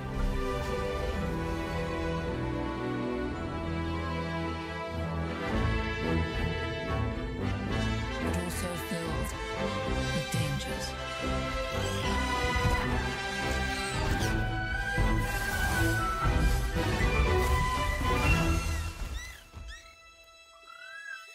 Where no one should have to be alone.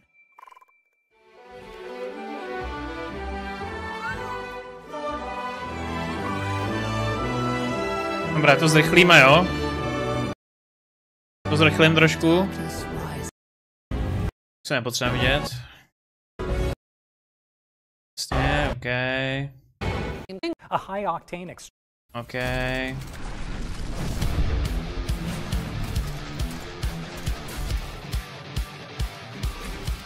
Ať to stihneme všechno. Než je POE.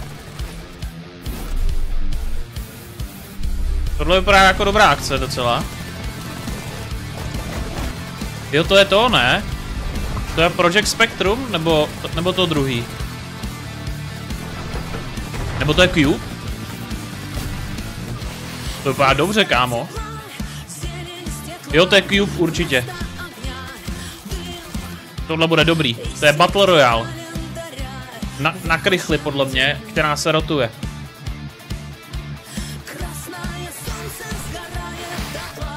Tohle bude dobrý, kámo. To dělají vývojáři Atomic Heartu.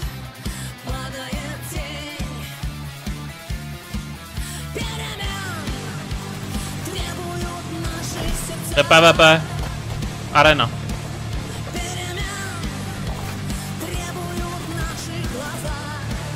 No, jako jsou to Rusáci, no, ale už nesídlejí v Rusku, myslím. Dávno.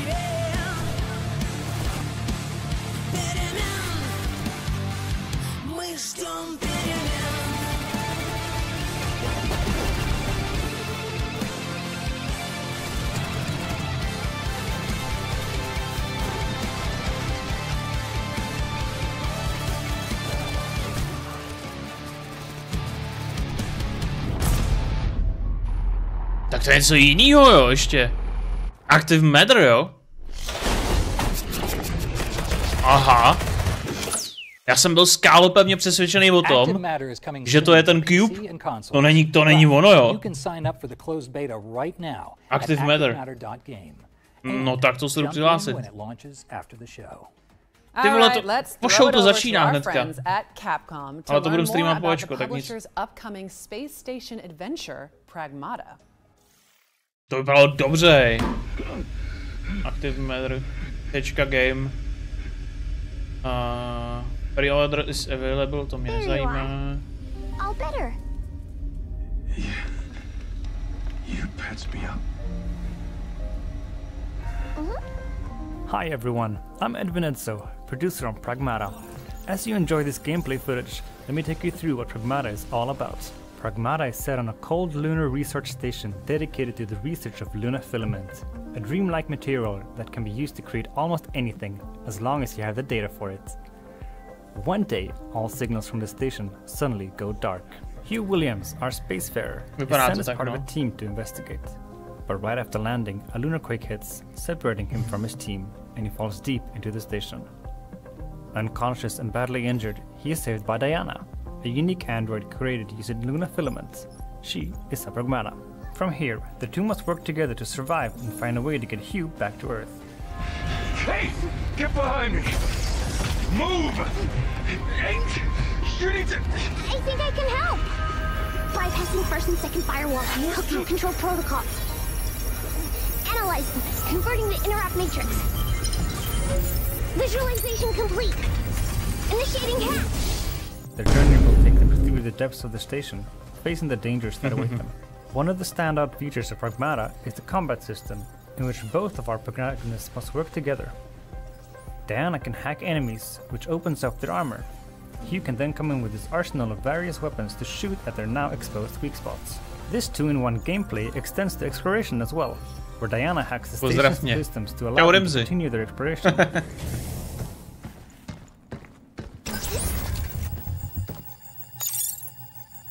Nazdar, nazdar.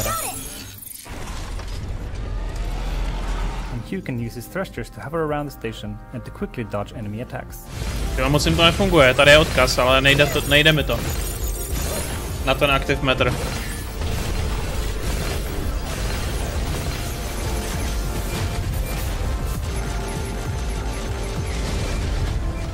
Pragmata will appear at multiple game events, so keep an eye on the Pragmata socials to see where you can try it out. And if you want a taste of the gameplay, head to the official Pragmata website and check out the hacking minigame. Pragmata will be available on PlayStation 5, Xbox Series X, S, and PC Steam in 2026. Jo, vypadá to hezky. Moc hezky. Pragmata is coming in 2026, so wishlist it. 2026. And if you're here at Games, posuneme to trošku zase.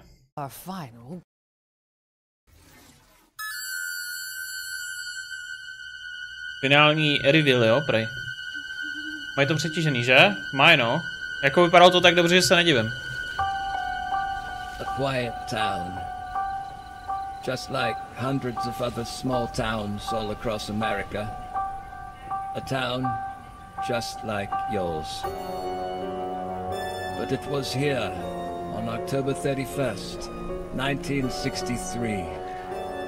No motive, no warning, no provocation, just senseless death. I met him 15 years ago. I thought there was hope that he could be reached. But what I met was not a child. No emotion. Perhaps not even human. 15 years later, he returned home. But what happened that night was only the beginning. It wasn't just a killing spree, it was a reckoning. Whoa, calm down. He was going to reach it. Come on. Ono vypadá moc zajímavě. Zatím.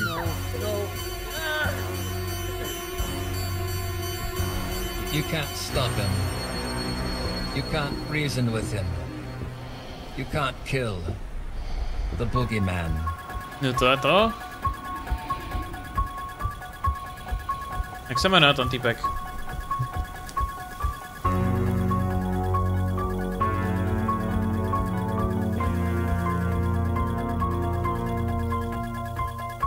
Normálně funguje. Možná to nějaký přetišení. That's right. Halloween the Game is a stealth horror game based on the beloved movie from 1978.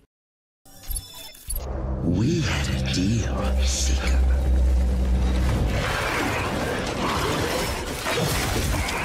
To je tohle, pane bože. In return, hunt down those that hide from me. So go now and slay Seeker. Ok, prosím. Protože prvně vysílám na Twitch a pak to přeposílám na YouTube.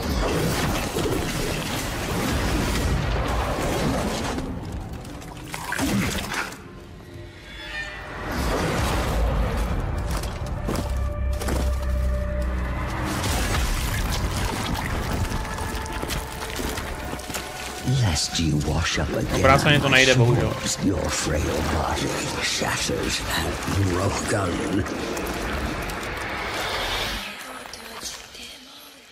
Kaidan. Máme tady málo těch asijských soulsovek. Action game that, judging by the trailer, is going to push you to your limits and beyond. That spider at the end, though, no thank you. I'm calling the police. Franchise. Hell Let Loose, Vietnam. Už je asi opáčko, že? Tohle už jsme viděli na začátku. Combination of first-person tactical gameplay combined with the level of historical authenticity. Now we're bringing the same gripping experience to a new theatre. Jako to, nechci nic říkat, ale to nevypadalo moc realisticky, jak tady šutoval ten padák. Historical authenticity. Se to tady tak jako lehlo metr nad zemí, ty vole, ten padák, dívej na to není úplně dobrá ukázka. Now we're bringing the same gripping experience to a new theatre of war with the Vietnam War. But this isn't just about the new theatre of war. We're introducing a whole bunch of new mechanics that are really going to push the boundaries of our 50 versus 50 battles that Hell Let Loose is known for. For the first time, we're pilot helicopters, drive boats through the river networks, helikoptéry, lodě, tunely můžeš dělat, wow. Such as mortars, mortary a napalmy, nice. This marks the beginning of an exciting new front for Hell Let Loose. Hell Let Loose Vietnam will launch on PC, Xbox Series, PlayStation 5 in 2026. Stay tuned to our website for updates. Okay. End it for a minute to win it. Run out of time. Let's go in here. No, ten Hell Let Loose byl i na začátku, no. Tohle mě nezajímá upřímně, to je nějaká zase Overwatch hra s hrozným zvukem. No, dobrý, máme tam něco dalšího ještě. Flag is looking at... I have to tell you, Jules, but it's time for another world premiere. I told you not to do that, mate. I've got a nervous liver. That's very insensitive. Work on yourself. Nestihl jsem se řeknout. Neděláš nic, no. Ty vole, Starfield další DLCčko, určitě. Akorát, že vůbec. So there I was, low lunar orbit, navigating my descent to the regolith. Horda kusy, díky kámo! 5 sabů. Díky moc, kámo. Vážím si toho. Díky za veškerou podporu dneska. 5 to donate, 5 sabů, valíte, díky moc. Scanning lunar artifacts was my mission, but I was told next to nothing about the lines I had to cross, the enemies I'd face, who I might lose, or how it would change me. My mission seemed hopeless. But I'm not dying here. Ty kráso, a Saba dostal Dominik Toretto 789. New beginning.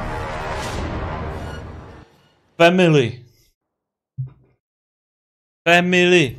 Inhospitable, cold, and very, very dark. No, I'm not just reminiscing about my time living in Gateshead, but I'm actually talking about the game you've just seen, Lunar Strike, which is a game that focuses on humanity being on the brink of survival, and it's your job to save them, no matter the costs. It's coming out in 2026, Q2. Up next, we've got another game where humanity is on the brink of survival, but this time things are a bit more bitey and a bit more medievally. This is God Save Birmingham, a crazy new physics-based zombie survival game. Na tuhle hru lidi dělají už jako různý teorie, že to není real, tak uvidíme.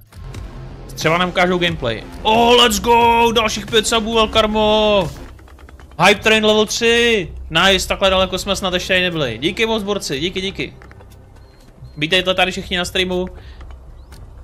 A teď se pojďme podívat na nový zombie game, který je physics-based. A lidi si myslí, že to je fake. Máme tady gameplay. God Save Birmingham. Na PC.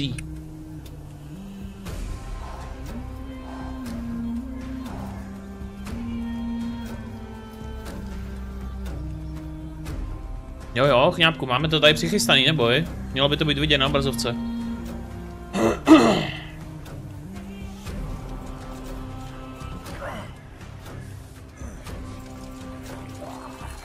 Si můžeš jako aj brnění vzít, jo? Tohle, dobrý.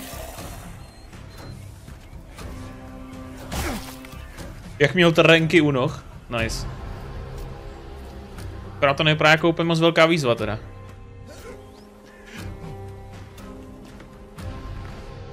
Borka byla úplně nahá?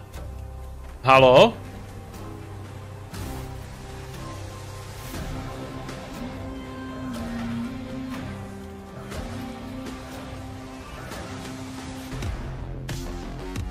Oj.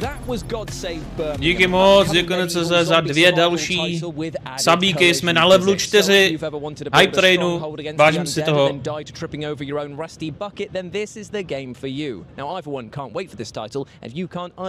Díky moc, chlapi. Když dáme vykřičník subs, kolik máme sabů dneska? 55? Jste blázni, díky moc, bráchové. Let's go. Yes, sweetie. It smells like old people in here. That's because a lot of people have lived here before. And what did they do here? Well, I guess, just like us, they kept themselves busy. They ordered food and tried to keep things tidy. They collected all sorts of useless stuff. Just like you do. And of course, they found hidden treasures. And one of them was a pilot. Of course. No, wait, a space pilot. With robots. Flying robots. Okay. They celebrated. They created pieces of art. And threw them out the window. No. Speaking of that, there is still a lot for us to do. Hele, mám návrh. Už tam nachystám Path of Exile a budeme se ještě chvilku bavit tak nějak v poklidu o tom, co by mohlo přijít, co by nemohlo, o nějakých teoriích fanouškovských, vašich a tak dále. Co říkáte? Já si odskočím ještě, dáme si pitíčko a připravíme se, ne? Já už myslím, že ten zbytek můžeme dokoukat třeba zase zítra nebo někdy, tady v rámci toho streamu. Že? Bereme. OK, tak jo. Já myslím, že už je čas. Tak, chlapi. Hodíme to takhle. Tohle dáme dopryč. Tohle vypnu na chvilku, tohle nechám zaplé. Tak. Dobrý.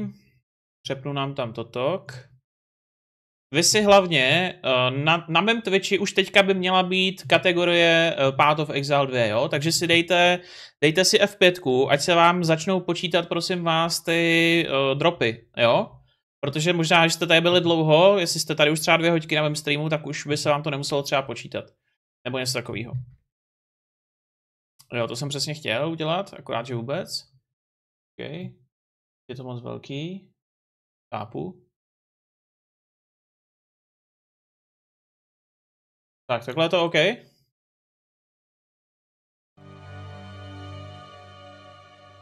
Tak jo. Přesně jak píše Greč, teďka hajzl pauza, dojděte si pro pití a půjdeme na to, jo? 4 minuty, hoši, jsem ready jak nikdy. Potřebuju druida, potřebuju 4. jak, potřebuju trading, potřebuju swordy. Je toho hodně, chlapi, takže jdu se na to psychicky připravit.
Tak, je to tady, chlapi.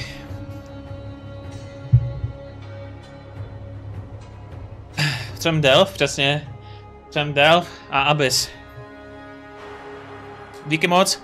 Hype Train jsme zvládli dostat na 4. level a 4 je moje oblíbená, takže ideálka. Potřebuji optimalizovat hru, aby na mojí GeForce 5060 byla v aktu 4, jo. Sorry, ten hack toho streamu má být na mojí webkameře, ale on je posunutý. Moje chyba.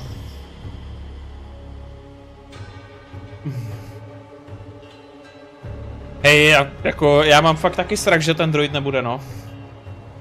Já fakt... Jako zatím nebyl v žádném traileru, to je divný. Protože když byla Huntresska, tak už jakoby předtím byly ty líky všechny takový jakoby... Že ji nějak jako... oznamovali. Chápeš? To bylo dobrý prd. Hodně dobrý.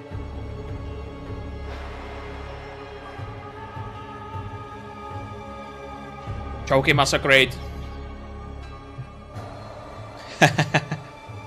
Já jsem nic nesliboval, vy magoři. Já jsem říkal, že jsou to fanučkovské teorie. Ty kráso, pěkný prďák, hoši. Doufám, že ten syndicate tam nebude, myslím s těma kartičkama. Ten mi taky nechybí jako syndicate vůbec. Ale on je prej důležitý, ten syndicate je prej důležitý z hlediska lore, že jako je to spojený s tím kulemakem. Že oni mají, stráží tu helmu toho kulemaka. Díky, napiju se. Aha, děkuju. Děkuju za hack kamery. Ještě mi vypněte zvuk třeba.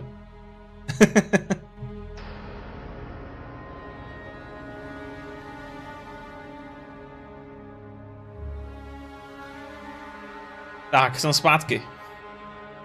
Královský rozpadovač, přesně. Aha. Jo, počkej, hack zvuku ale teď nefunguje, ono to umí hackovat jenom zvuk ze hry. Hi, I'm Jonathan Rogers from Grinding Gear Games. Jdeme na to. And welcome to GG Live. Jo. Today we're going to show you an exclusive reveal of what's coming next for Path of Exile 2. Twitch drops are enabled on today's live stream, so you'll be able to claim your Sun Priest's Incineration rare finisher effect by following the instructions below. Now with that out of the way, let's get started. It's time to give you a teaser of what's coming in Path of Exile 2, the Third Edict. To bude záholec, hoši, pojď na to. Znič mě, Jonathane. I have called you here to save our people, to save our way. Over the ages, we have known pain like no other, but we endured, and we became mighty. Now, outsiders dishonor our shores, and we have stood by, doing nothing. Hear my voice, ancestors! Show us your strength! Show us the true way! Čtvrtý akt je jasný, kámo. Už teď. Wow.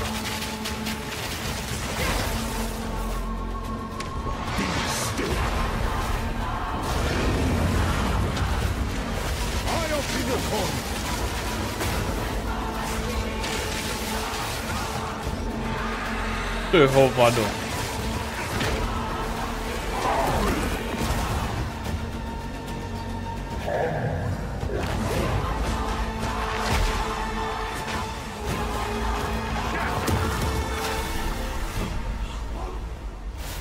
The true Makura Makoi will rise. Akt 4! Interlude akty. 35 nových území. 24 nových bossů. Overhaul support gameu. Ty kráso. Lineage supporty. Endgame mapy. Nice. Sprintování. Ne. Co se děje? Dobrý. Nový trading systém. Kámo, pojď. Co představíš? Rise of the Abyssal. Nice.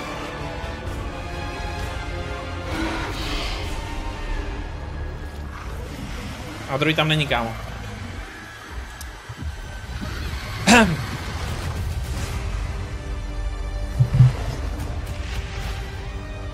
Nepanikařme. Nepanikařme. Kráso. Now, as you can see, there's a lot going on, and we have a lot to reveal today. We'll start by going over Act 4, the next chapter in the Path of Exile 2 storyline. Tam fakt není postava.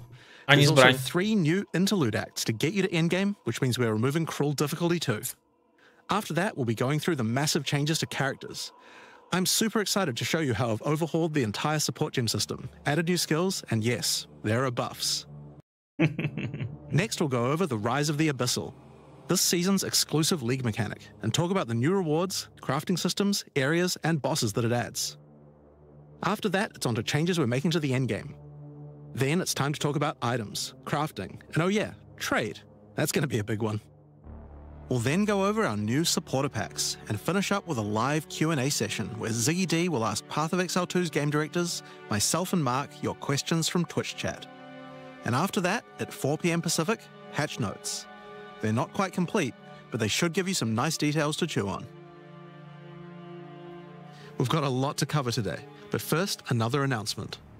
When the Third Edict launches on the 29th, we'll be having a free weekend for Path of Exile 2. That's right, Path of Exile 2 will be free for the first time without requiring an early access key. The free weekend will end on September the 1st, so you'll have plenty of time to give the game a try. All right, let's get started with Act 4. The story continues from the end of Act 3. Doryani has agreed to help you find an ancient weapon that can be used against corruption, the instrument of the Third Edict. The weapon was broken in ages past, but he believes that the pieces may be found in the Karui archipelago, the home of the Karui tribes. Budeme hledat zbraň po těch různých ostrovech. Je to domov Karui. Hire a ship and set sail. When you open the map, you can choose to set najmeš loď a jedeš. Act 4 is completely non-linear, and you can visit nelineární akt, můžeš cestovat kam chceš. Will you visit the pristine beaches of Whakapanu Island? The Karui whisper of a curse that afflicts all who travel there. Perhaps it's related to the weapon you seek. Or maybe you will visit the volcanic shores of the Isle of Kin.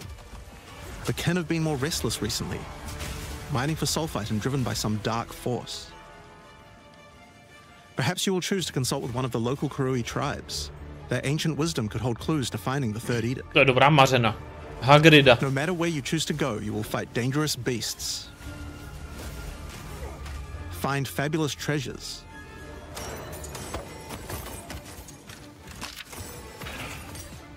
Kdy tam začne běhat s medvědem? Uvidíme.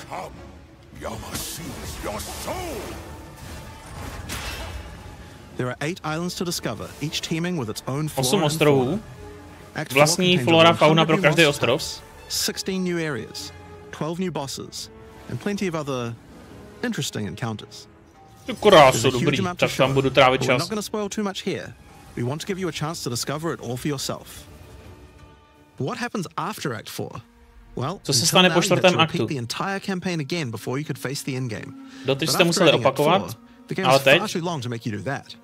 We needed something else to do in between the end of Act 4 and the endgame. So what else could we do? Add 3 new mini-acts, of course. 3 mini-akty přidávají. Říkají tomu interludes.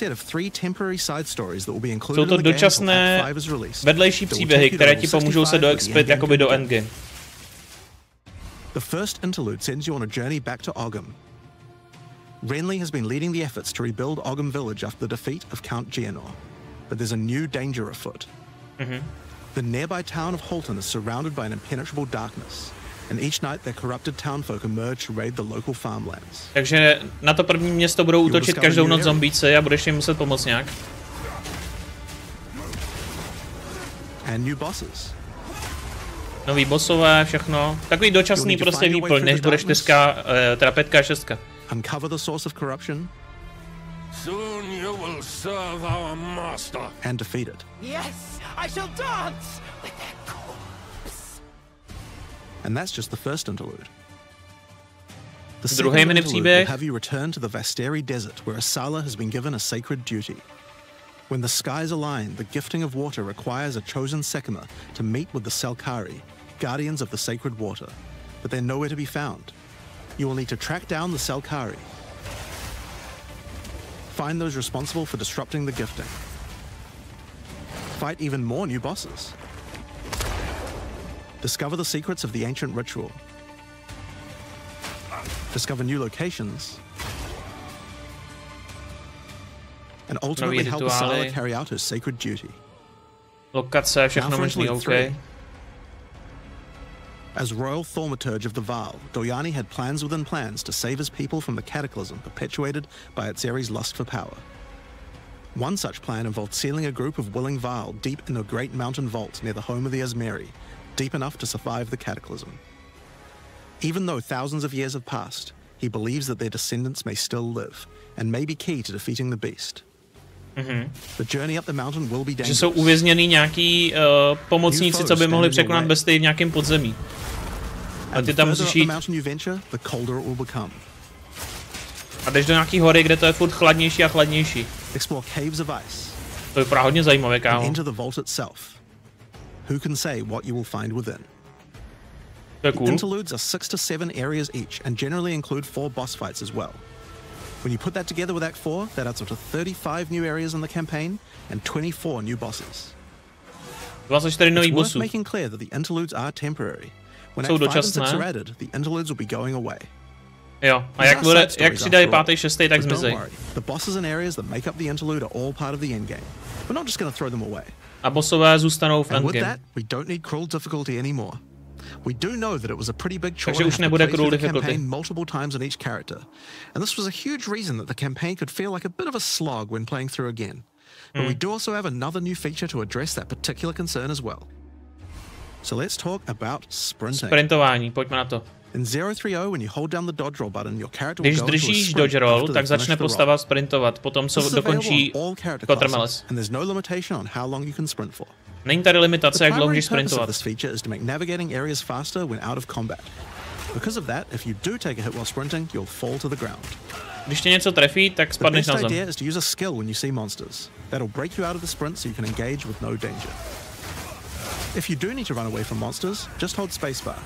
You won't be vulnerable during the roll, and you're faster while sprinting than basically any monster in the game, allowing you Když to dostaneš retreat from stůl nebo combat. tě něco trefí, tak lehneš na zem na Sprint chvíli. is a pretty significant change to POE2's gameplay. What I like most about it is that we can Bude to accelerate the rychlejší. pace of the game for those who want that, without having to compromise on POE2's more visceral combat systems. Čauky, Georgie. Okay, so that's the new extensions to the campaign, but there's a whole giant league to play through as well. I'll leave that to Mark to talk about later. And that's because what I want to talk about now is the new stuff for your characters. And probably one of the biggest new systems here is with the support gems. Now, support gems are one of the most interesting elements to creating a build. They're what enables so many interesting mechanics and different ways to play. But POE2's support gem system has just never been quite right. One of the major issues is the limitation of only having one support gem of each type on your character. We didn't want builds to just become using the same 5 most powerful supports in every skill. The problem with this design, though, is that it's actually working against using multiple skills in your build. If you can only use each support gem on one skill, it means that you're encouraged to go all in on that one ability. And we want to encourage you to combo your abilities, something needed to change. So with that in mind, we've removed the restriction of having one of each Povolujou, support že gem per můžeš mít character. stejný support gem You can now v use několika as many spelech. copies as you like. Kolik chceš prostě, takže This should drastically increase the amount můžeš of prostě possible builds supportit do and jakéhokoliv increase the spolu. amount of skill diversity. To je jako dobrý, no. There are a lot of potential builds that suffered from the previous restriction. For example, a poison build previously couldn't add poison to more than one skill. They couldn't use stacking poison on more than one skill either. This severely limited your ability to combo with anything outside of the specifically designed poison archetype. But now you can. Tohle otevře hodně buildů, úplně Many nových utility buildů skills prostě. previously couldn't scale to endgame because the supports that would make them scale were more useful to use on other skills. You would never speed up killing Palm with martial tempo when you would much rather use it on your primary skill instead. There are more examples like this all over the place. In addition to that, though, we thought there wasn't enough feeling of progression in the supports as you went through the game. There were only 3 tiers of supports, and many of the most important ones were given out at tier 1. Also, there were no strict Tohle je upgrades, trošku takový meaning that matoucí, upgrading ale supports when you ran out of sockets v required podstatě quite a lot budeš of mít thinking. 3 týry pro ty supporty. In order to solve Brutality these 1, issues, we now 2, also have multiple levels 3. of many supports as you go Alignment 1, 2. through the game. Chápeš? For example, double barrel support gives you an extra bolt, but at the cost of jakoby levelujou. 30% less reload speed. At tier 2, the penalty gets lowered to 20%. But then at tier 3, the support gem gets something new. It now reloads automatically when you heavy stun an enemy. In some cases, the highest tiers might work a little differently. and you Ale have to teďka decide těch if you like supportů the bude upgrade or strašně not, moc, depending on kámo. your build. 3krát tolik. V For tom se vůbec example, nevyznáš. rapid casting. The first couple of levels gives 15, then 20% increased cast speed. But then at tier 3, it changes to a new approach. For each different spell you cast in the last 8 seconds, you get 10% increased cast speed, which could be a pretty big bonus if you use a lot of different spells. So that's pretty good for upgrades through the campaign, but we wanted to add a little more spice to the endgame for supports too. And that's where our new system, lineage supports, comes in. You can think of these like unique items, but for supports.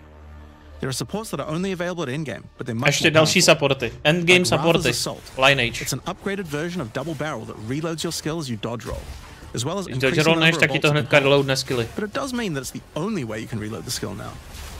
Now, unlike regular supports, you can't find these through the uncut support gem. Nenajdeš je Just tím, like že unique uncutneš. items, Musíš porážet many of bosse these v can be endgame. found from specific bosses. Specifický bossy.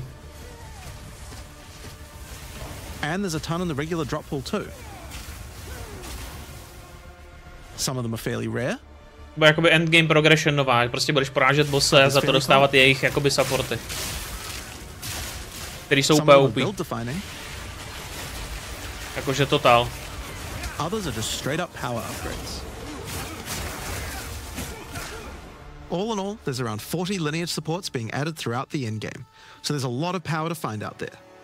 Now, the new support gems are certainly going to open up a lot of builds, but of course we have a huge range of improvements to individual character classes as well. As well as adding new skills, aby we have a big Druida focus on buffing neoznámili. existing skills so that they can scale well into the endgame. A kampaň There's a rozšířenou. huge amount to cover here, so we're not going to discuss everything. We're just going to quick fire through some of the coolest changes. We wanted to make cold a more useful element on the Ranger, so we've expanded the cold tools available. Na Rangerovi cold As spely well as increasing přidávají its range, Escape Shot now creates fragments of ice whenever it a hits the ground. balancujou. These fragments explode after a short time, making the skill better for killing groups of enemies. But not only that, we added an ice fragment support that creates more of them when killing frozen enemies. And a new buff skill called Ice Tip Arrows that allows all your arrows to create ice fragments. This already gives clear to rangers wanting to use ice, but to take further advantage of the ice fragments, Freezing Salvo has been upgraded to shoot additional cold arrows towards every fragment, giving you a nuke-like ability. We've also modified Snipe to consume frozen from enemies, dealing a huge amount more damage, giving you a nice ice single target option.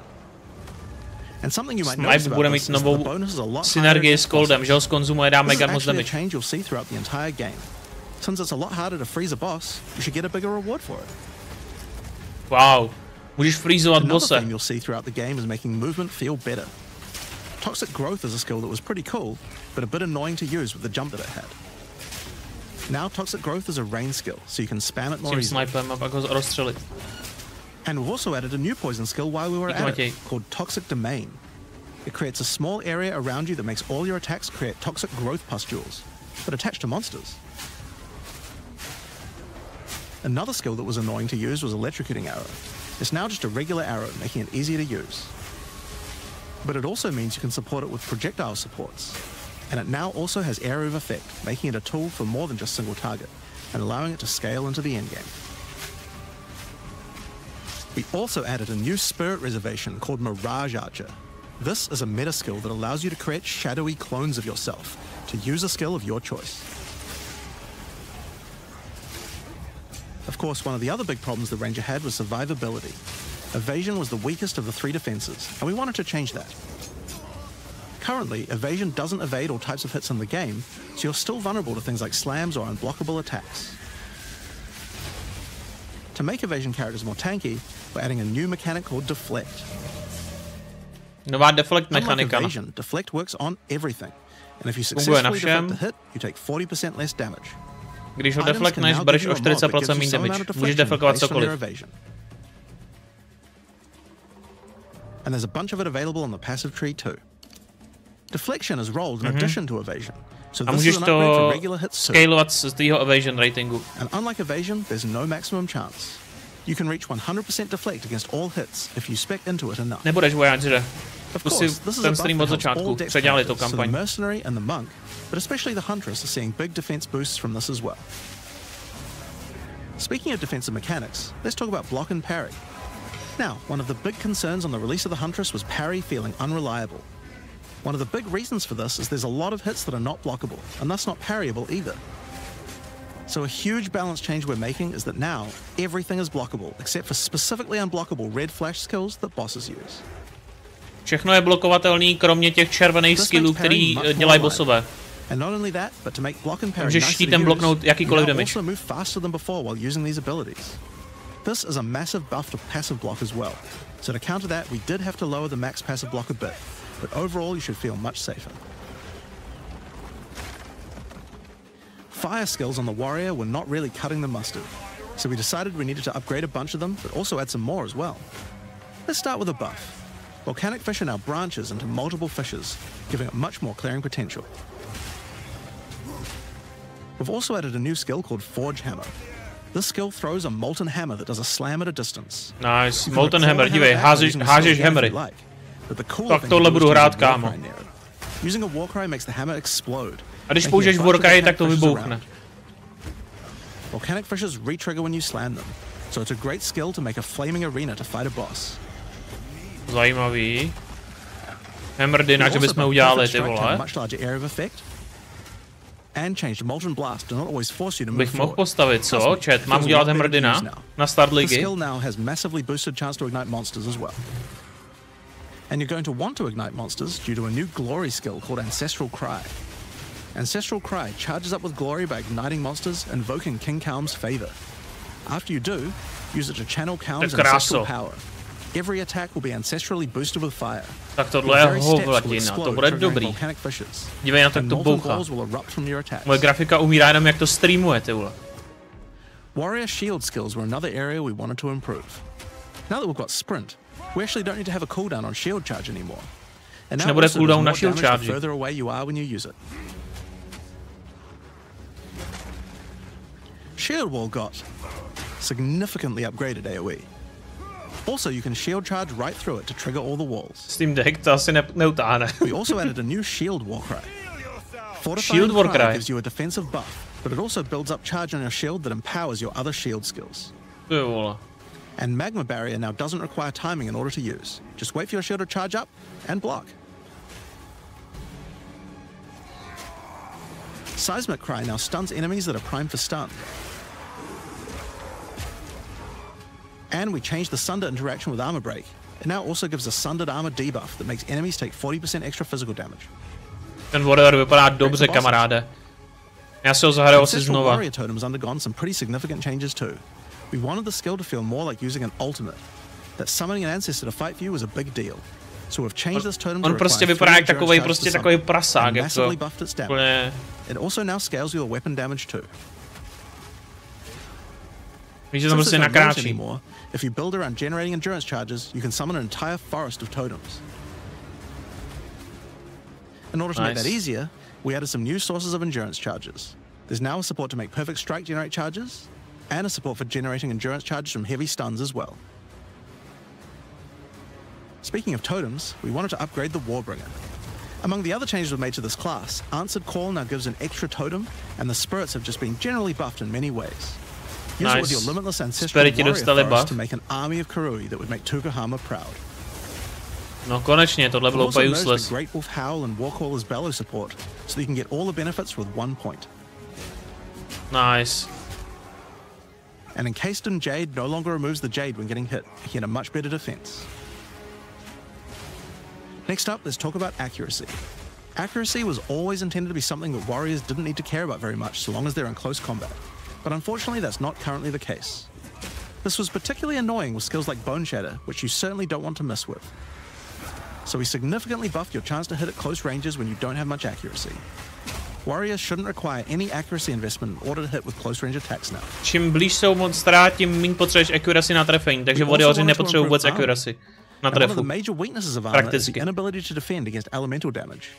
In order to mitigate this, we're adding a lot more of the stat that allows your armor to defend against elemental damage. It's now available on items and in a lot more places on the passive tree. Nový affix a passive tree nody, který umožňují týmu armoru blokovat elemental damage. What made in 030 is to declunk the action and flow of shooting crossbows. You can now reload crossbows without any movement penalty. But not only that, all skills that can be used while moving now odstranili moment speed penalty ze střílení na kuši, to bude taky dobrý. Not just crossbow skills. With both of these changes put together, the run and gun playstyle feels much better. It's hard to explain how important this change is for the feel of the class. The Mercenary is also a good chance to talk about how we're rebalancing to make comboing skills much better. Take Shock, for example. It buffs damage and lasts 4 seconds right now, but that isn't really giving you enough time to take advantage of it. If you're going to add a lightning skill into a build that otherwise wouldn't use one, we need to make mechanics like this much better. So we've increased shock duration on monsters to last 8 seconds. So Vánoce, no? Docela. And skills like Plasma Blast, which are intended to be good at shocking enemies, now increase the damage bonus by a lot more. You'll find changes like this all around the game. Další trvání elementů na monstrech. 8 vteřin budou trvat elementy. Burning skills need to cause burns that last longer. But making skills like permafrost bolts and incendiary shot double down on how they're supposed to be used makes using them in your build alongside other skills much more likely. We're also making sure to buff specific combos too. The freeze explosions from frag rounds now chain to nearby enemies.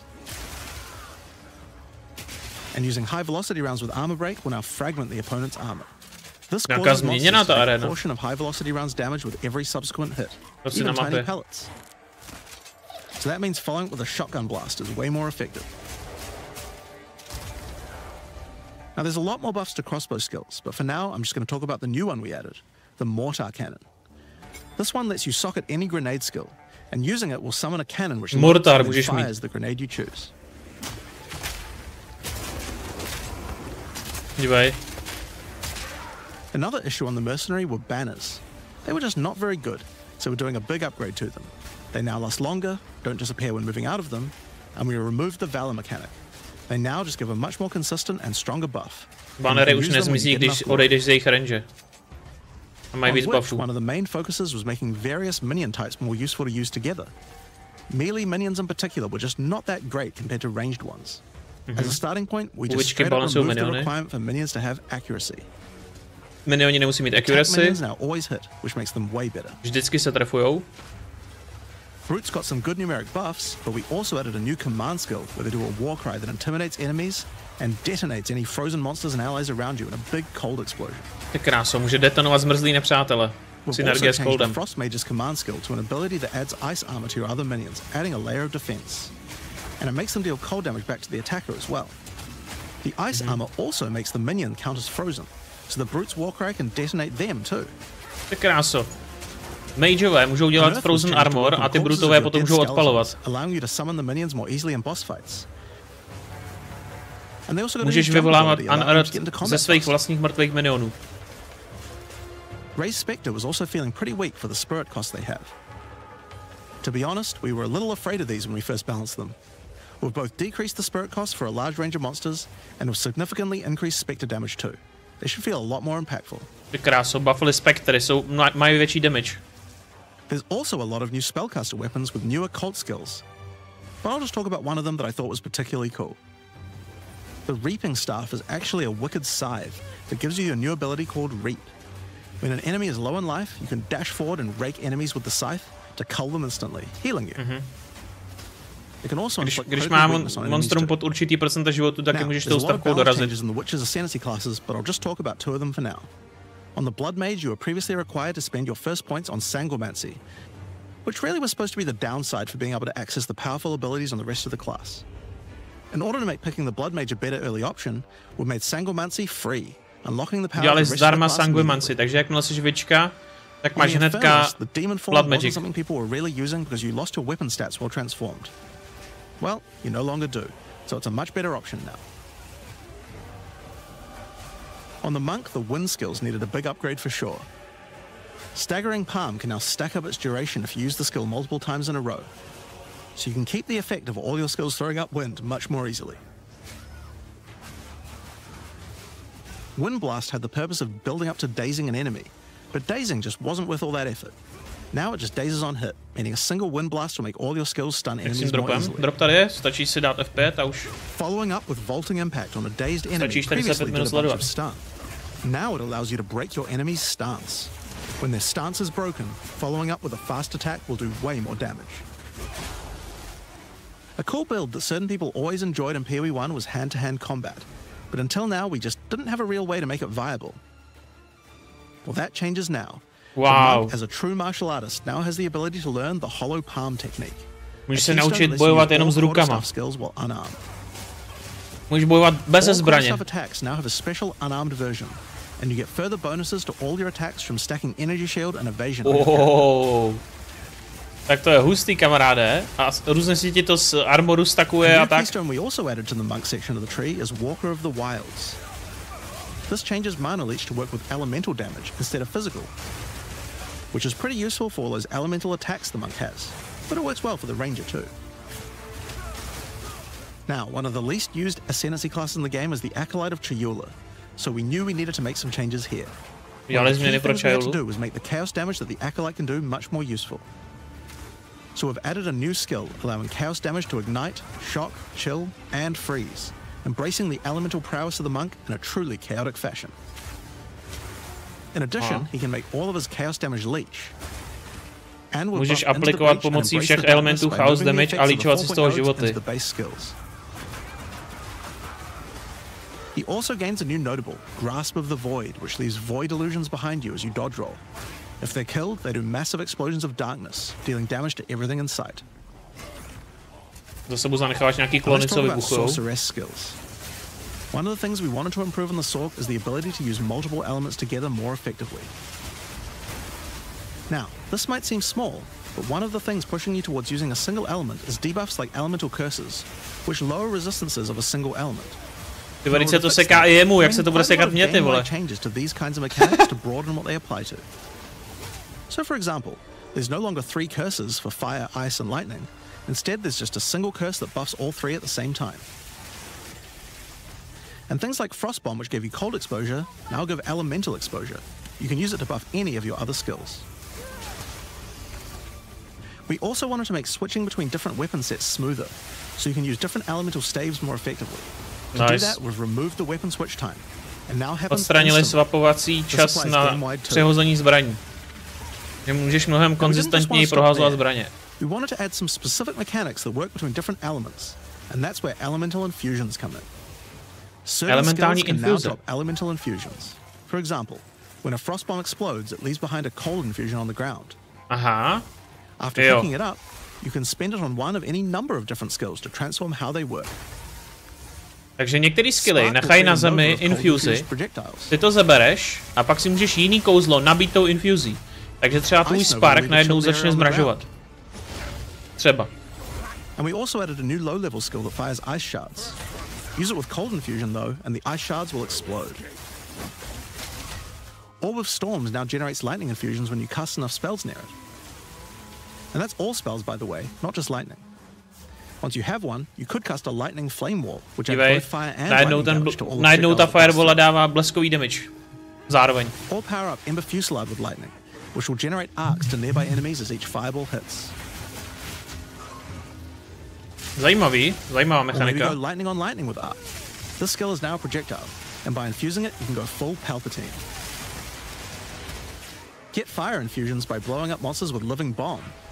Then use them with Comet to summon a giant fire meteor from the sky. Or use it with Firestorm, which transforms it from a small area into a much bigger one. Firestorm is unique in that it can be infused by multiple different elements at the same time. Add an ice infusion to rain down ice at the same time as the fire. And add lightning to add deadly strikes from the heavens into the mix. To úplně transformuješ prostě ty spely, no. Chcou podpořit to elementální jako tu variabilitu, no. Snap. Previously you could use it to shatter ice, but now it works to detonate all of the different elemental ailments and makes them leave behind infusions. And just like how you could previously use it on Frostbolt, you can now also use it on Orb of Storms and Solar Orb to detonate those as well, which means you can create many infusions at once.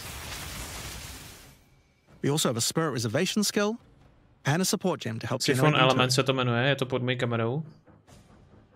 On the passive tree, we've added quite a few new keystones to the Sorceress section.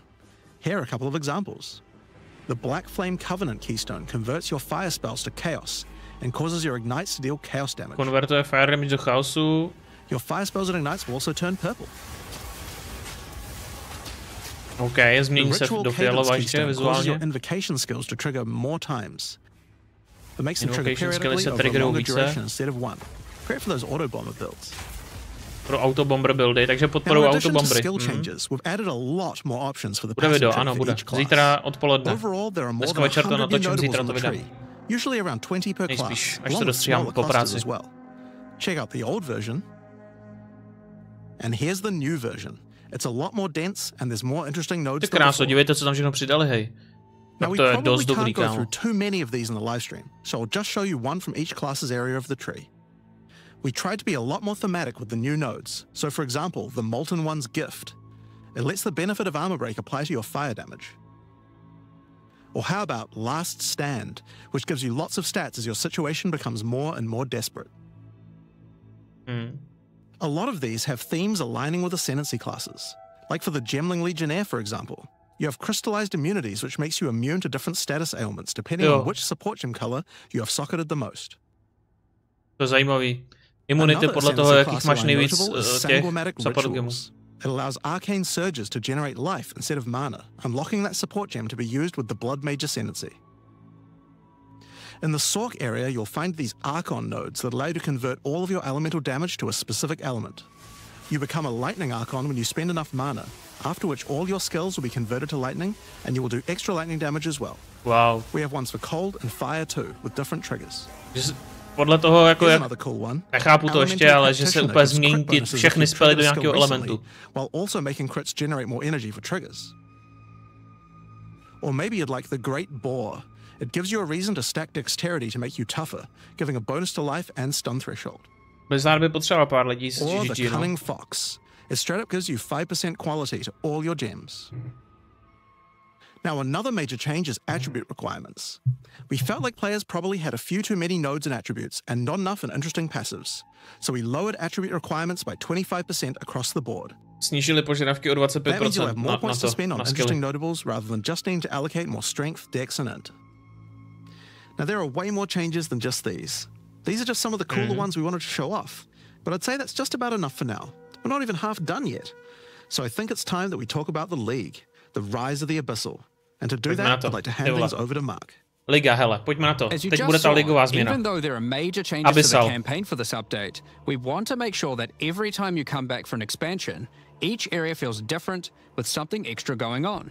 Na tohle se It is těším. really important to make sure your experience when returning between expansions Jak to bude is fresh uchopený? and Doufám, filled že with ne new stejně content. jako v jedničce. And the Tam mě way to we tolik did this was nefascinovalo, through ale... leagues. Every expansion we make has a league, which not only has a fresh economy, but also has new Čistá content ekonomika, exclusively nový available obsah. in that league. Exkluzivní pro tu ligu. Let's delve into the details of what Path of Exile 2's first official league is bringing to the table. The Abyssal are a race that have mastery of forbidden magics and necromancy. They were thought to be extinct, but have merely been biding their time underground. You first encounter signs of the Abyssal in Clairfell, where you discover that during the night, weaker members of the Undead Legion have been attacking the encampment. The townsfolk require your help to investigate where the monsters are coming from and put a stop to their attacks. Nový NPCčko. Zjišťuješ, co tam... As you proceed through Rayquaza, you'll find fissures in the earth connected to larger pits. The monsters normally inhabiting the area are being affected by it, harmed by it even, having their souls eaten to strengthen the Abyssal underground. As you defeat the monsters, the fissure closes and Abyssal emerge, angered by you killing their food. Once all those fissures have been sealed, the pit activates, and more Abyssal pour out. This is where the larger and more dangerous monsters reveal themselves. Nice. As hordes of Abyssal spew out from the pit to take your soul. Takže uzavíráš nějaký praskliny a pak prostě nějaká velká, ze kterého vylezou větší. If you kill a rare, then a rare monster will emerge from the pit, having absorbed some or all of its modifiers for itself. This means the monsters emerging will generally be more difficult and more rewarding, as each modifier gives better rewards. Záleží jako co zavíráš, protože můžou být potom posílený ty, co vylezou z té velký. As each pit is closed, it reveals a potential reward. Abyssal troves will rise up out of the pits, allowing you to get some epic loot. Areas often contain many pits, with many fissures, and the amount goes up as you progress through the game, getting more intense. It doesn't stop there. When monster mods are absorbed, they have a chance to become infused with the dark necromancy, transforming them into abyssal modifiers. For example, you defeat this monster with the mana siphoner modifier. Their soul is eaten by the pit, and a rare monster emerges. The mana siphoner modifier has transformed into soul siphoner, and is now amplified in danger and reward. Takže oni z toho lezou prostě nějaký jako peti toho Abyssalu, který můžou žrát duše poražených třeba elitek a z nich se evolvnou a mají jejich jakoby afixy. It'll be revived as a Lichborn that has multiple abyssal modifiers. Lichborn exiles even have their own unique jewel they can drop, if you are lucky enough to encounter and kill them. A když zabijou Exila, tak je z něj nějaký Lichborn Exile, který má několik bonusů. A když to zabiješ vedle bosse, tak to vyvolá nějakého giga creature. Giga bossa. They will come with an additional new essence item that can be used to craft your items. So, that's your bread and butter of the Abyssal League. Kill surface-dwelling monsters, kill the emerging Abyssal, close the fissures, overcome pit encounters, and reap the rewards. There's a lot more to this league, however. As you complete Abysses, you can find ancient pieces of bone, preserved from the remains of fallen Lichborn. These are one of the many rewards for your mission to seal the pits. You can use this on a rare item to imbue it with abyssal magic, adding a special hidden modifier to your item. But how do you reveal it? In Act 2 of the campaign, you'll encounter a new area. This area is overrun by the Abyssal and the Lost Men. After clearing through this area, you'll find the Well of Souls, a giant cavity with a massive vortex of souls swirling beneath you. Zajímavý, takže so prostě... how do you reveal the mods on your Abyssal-infused items? Obviously, just throw them in, right? Yes, that's exactly what you do. Najdeš speciální kraftící předmět, nahodíš to na rare item a pak v této speciální lokaci si vybereš modifier. To je stejný jak Unveiling. Throw it in, where it will absorb the power of the souls and the ominous creature will then retrieve it for you. These modifiers can be ones from the core mod pool, all the way through to specialized modifiers that cannot normally appear on items. During the campaign, you can use it as a way to more easily add useful existing mods. But during the endgame, there's a whole set of new and powerful mods you can add to your items. Like this mod for crossbows, that allows you to place an additional ballista totem.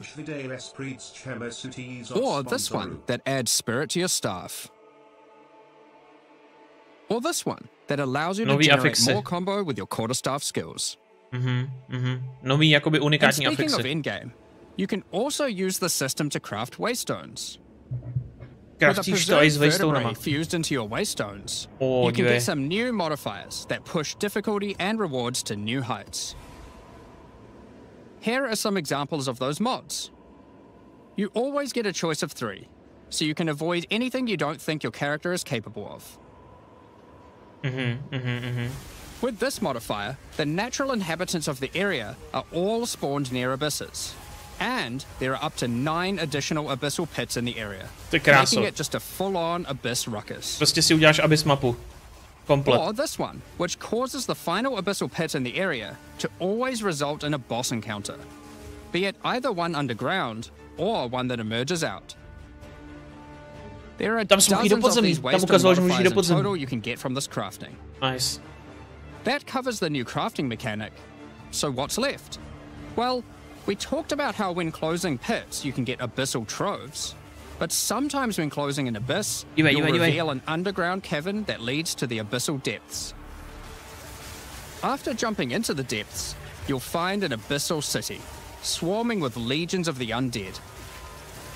When underground, every single rare abyssal enemy will have an abyssal modifier. And at the end of the dungeon, you'll even find a rare with a more powerful Lichborn modifier. Nice. Once you're able to defeat this powerful rare, you can also find some nice rewards. Aside from the entire area being valuable due to the abyssal modifiers on the monsters, it has its own specific drops too.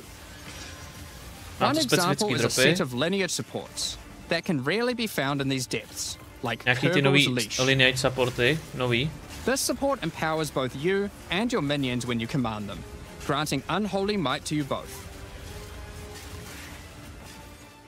Another depth-specific outcome is a set of omen-like items that amplify your abyssal crafting. Additionally, we're adding some new socketables that can drop from the abyssal depths. Take Ulliman's Gaze, which can be socketed into your armor. These are a bit special in that you can only have one equipped at a time, but give some pretty powerful effects. Můžeš mít equipnuté jenom jeden na sobě. Think of them as almost a unique socketable for your equipment. In the endgame, where you can still find depths, you also start to find a different type of underground chamber. In these areas, you'll find an ancient spire, a device being used by commanders of the abyssal factions to plunge Rayclast into a lightless void. Your goal is simple. Kill this commander and destroy the spire. Pokud to bude hustý. Budeš prostě běhat někde v abyssal podzemí a hledat nějaký bossy a všechno. 4 nový bossové. Dívej na to. An example is this belt, Darkness Enthroned. It has 2 sockets. But hold on, socketables don't work on belts. Well, this belt has a special mod that allows it to count as a different slot for the purpose of socketables. Nice. This one, for example, counts as a helmet. I kind of want one that counts as a body armor. I wonder how rare that one is. Wow, you to je can also hustý. find this unique jewel. Ten belt se počítá jako helma, takže k němu budou fungovat i různý pasivky, co bufujou helmy. And has multiple depths. Abyssal javelin. The deeper it goes, the more of your passive tree is affected, allowing you to fulfill your fantasy of becoming part Abyssal Lich. Now, the last thing that Abyssal commanders can drop is a finger of the Lich. But what use do you have with a random undead finger? Well, the next time you return to the Well of Souls, with the finger in your inventory, your character will almost feel compelled. To do what, though, you might ask? To jump in. Holy shit. The items you threw in came back more powerful, right? So, what's the worst that could happen? Well, you will just have to find that one out for yourself. Along with the introduction of Act 4 and the interlude, we will be adding 25 new in-game maps. These maps will contain all the new monsters and bosses we're adding, improving variety and giving you opportunities to experience the new boss fights many times. Let's take a look at some examples. Rock Pools is a map where you explore a shallow rocky coastline, surrounded by coral and filled with sirens. At the end is a giant Goblin King boss, ready to eat soul fight and squish you like a bug.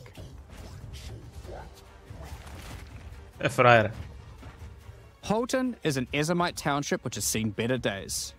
Explore and clear the township to find a gothic, Reaper-like boss, with the ability to manipulate storms and fry you with both lightning and wither you with chaos. Lidi si budou vždycky stěžovat na cokoliv, to je úplný fuk. Given some of the new bosses added are a bit more epic, such as the Act boss and final bosses of each interlude part, it would be a bit of a waste to just use them as regular map bosses. Instead, we'll be adding some new mechanics to the Atlas that use them. Wow, These nový start mechaniky appearing pro Atlas. pretty fast into the endgame and will help bridge the gap until you do your pinnacle bosses. In the desert biome, you can encounter a wild sandstorm. 3 maps around the sandstorm contain a device you must activate. Upon doing this, the sandstorm's magic is disrupted, revealing the map inside and allowing you to access it and find the cause. This presents itself in the form of a boss. Mapy v okolí, abys otevřel tu mapu, kde je ta bouře. Tam bude něco speciálního. This boss is a Faradin Swordmaster, who has been blessed with the power of a time gem, allowing him to take his swordsmanship to the next level by replicating himself, maneuvering rapidly, and severing the fabric of time itself with his powerful slashes. In the water biome, you'll encounter a giant maelstrom, where one of the maps surrounding the water biome connects to it, but the connection is obscured. You must run the maps nearby, hoping to find a beacon. Musíš běhat kolem mapy a hledat přístav, jakoby, nebo maják. Another example is this Vaal vault in the mountain biome. But how do we get inside? Running the adjacent maps to it will yield a key, which you can then use to gain access to this vault. Or you could just trade for one, I guess. Use the key to dispel the powerful force field surrounding it, leading to the Vaal Elite and their rewards inside. These all contain Uber versions of the Act 4 boss, and the bosses at the end of each part of the interlude. And each have their own exclusive drop pool of new lineage supports, which, as Jonathan spoke about earlier, are powerful support gems that modify your skills in pretty crazy ways. Ze všech padají ty nový speciální lineage supporty. Swordmaster mentioned earlier, we have Garukan's Resolve, which causes your critical strikes to fork, but requires some mobility on your part to properly enable. Garukan's Resolve. From the boss sealed in the Vaal Vault, we have Paquate's Pact, which supports your war cries, causing them to inflict massive amounts of corrupted blood at the cost of your own life. Additionally, some maps can now spawn summoning circles, a room resembling an Ezomite henge. Activating this henge will spawn bosses. It's as simple as that.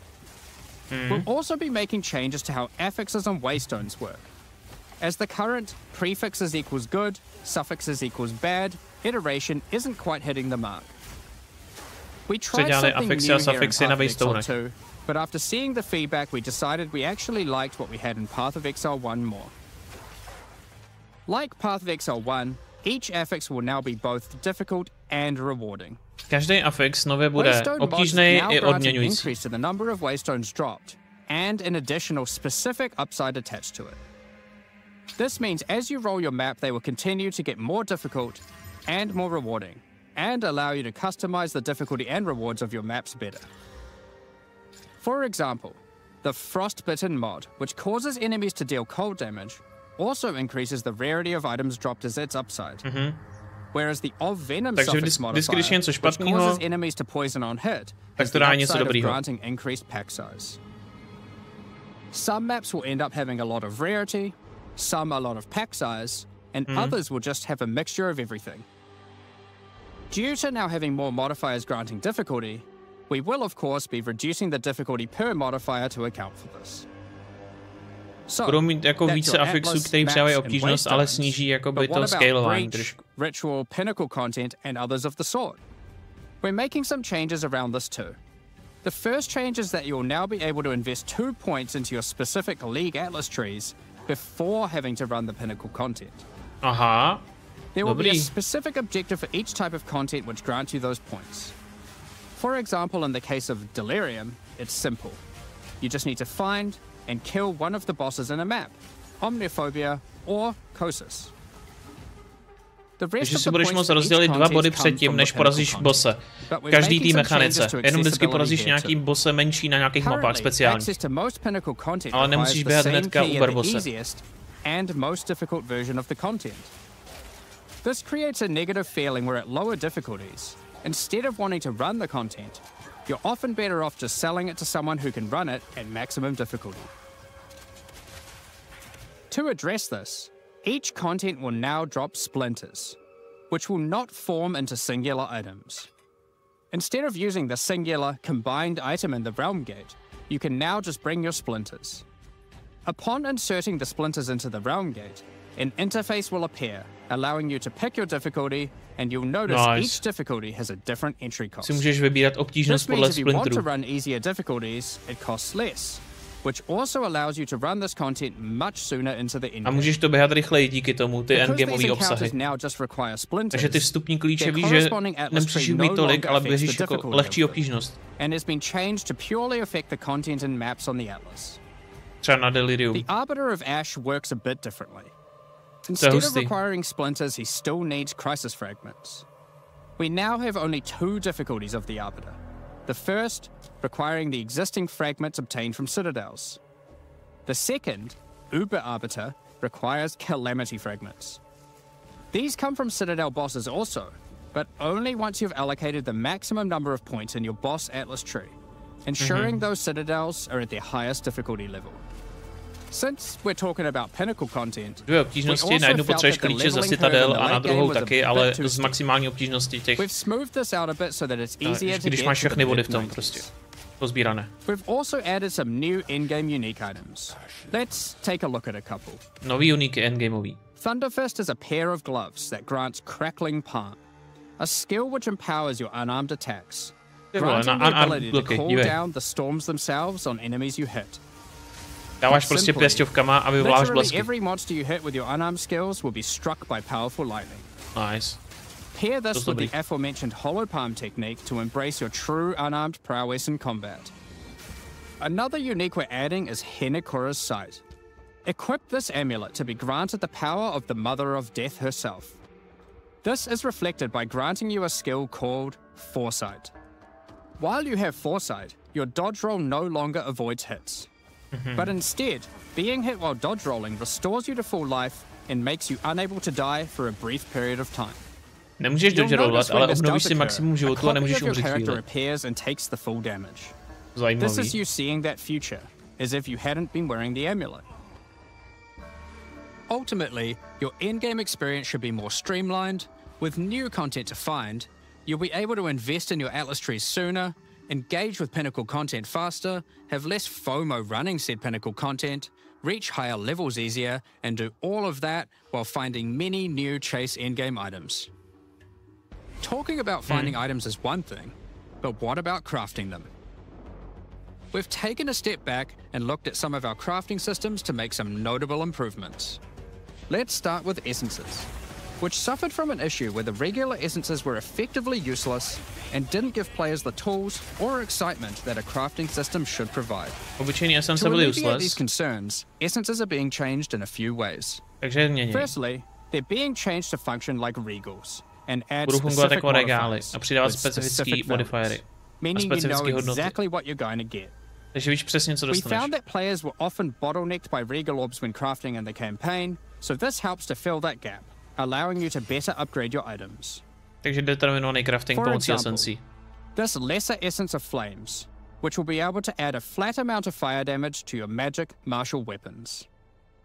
Secondly, we're adding many more tiers. That lesser essence of flames, for example, has a regular variant and a greater variant too, adding even more fire damage with each upgrade.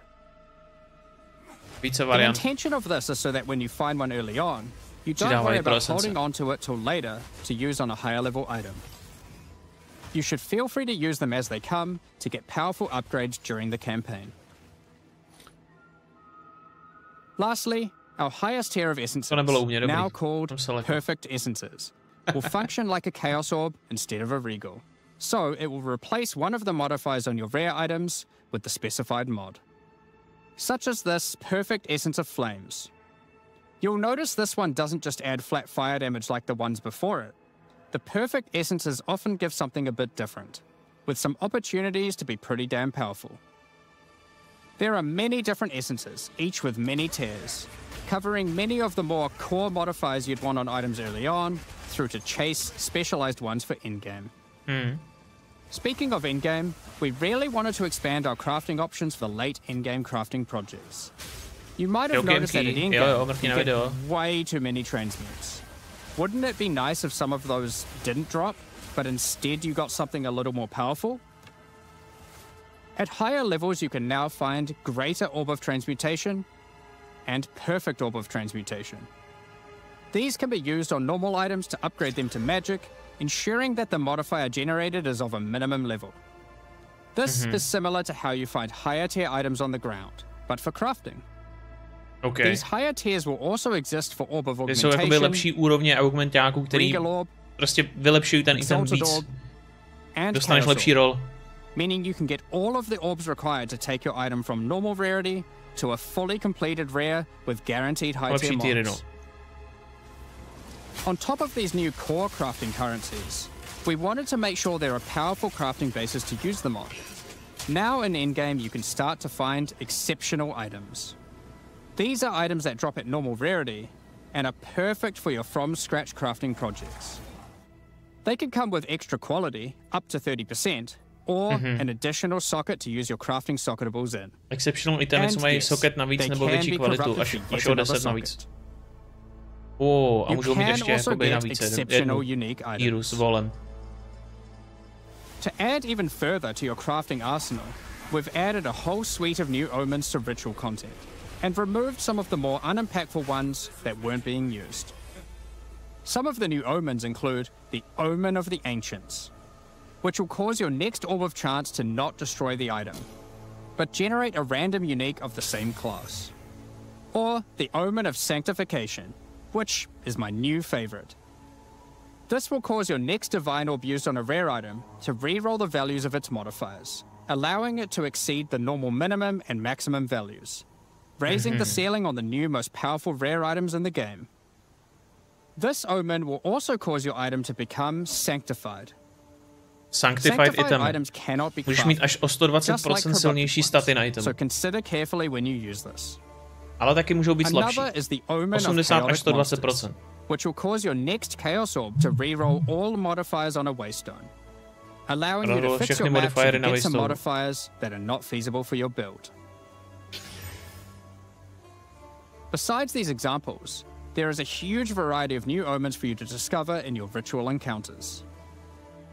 With the release of Act 4, notably taking place in the Karori Archipelago, you'll be able to now find a new currency item, Henikora's Lock. Henikora, the Karori goddess of death, has the power of foresight and is able to see many futures, including the outcome of your next craft. So, imbuing her lock onto an item gives you that same power too. A pak vidíš, co se na ně nakraftí, jakoby. For example, you'll know whether or not to use an exalted orb on your item, as you will know exactly what the outcome is. So, with all these new crafting improvements, it's safe to say you're going to be making some epic items. And to je v podstatě hodně dobrý, no, to ti pomáhá determinovat ten craft. So given that, it's time to talk about a massive one. Trade.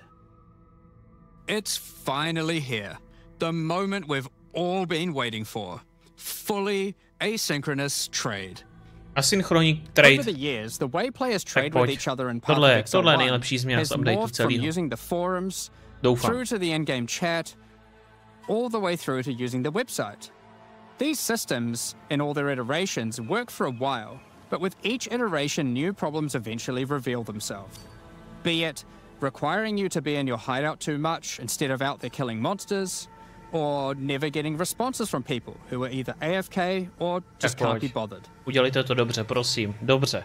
In order to finally solve this, and this has been a long time coming, we're adding a new system that allows you to buy items from other players without requiring the seller to be present.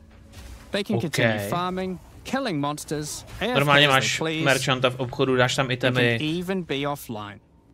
Jo. With the introduction of Kingsmarch in Act 4, you will encounter Ange, assistant to Rog in the Meridian Free Traders Company.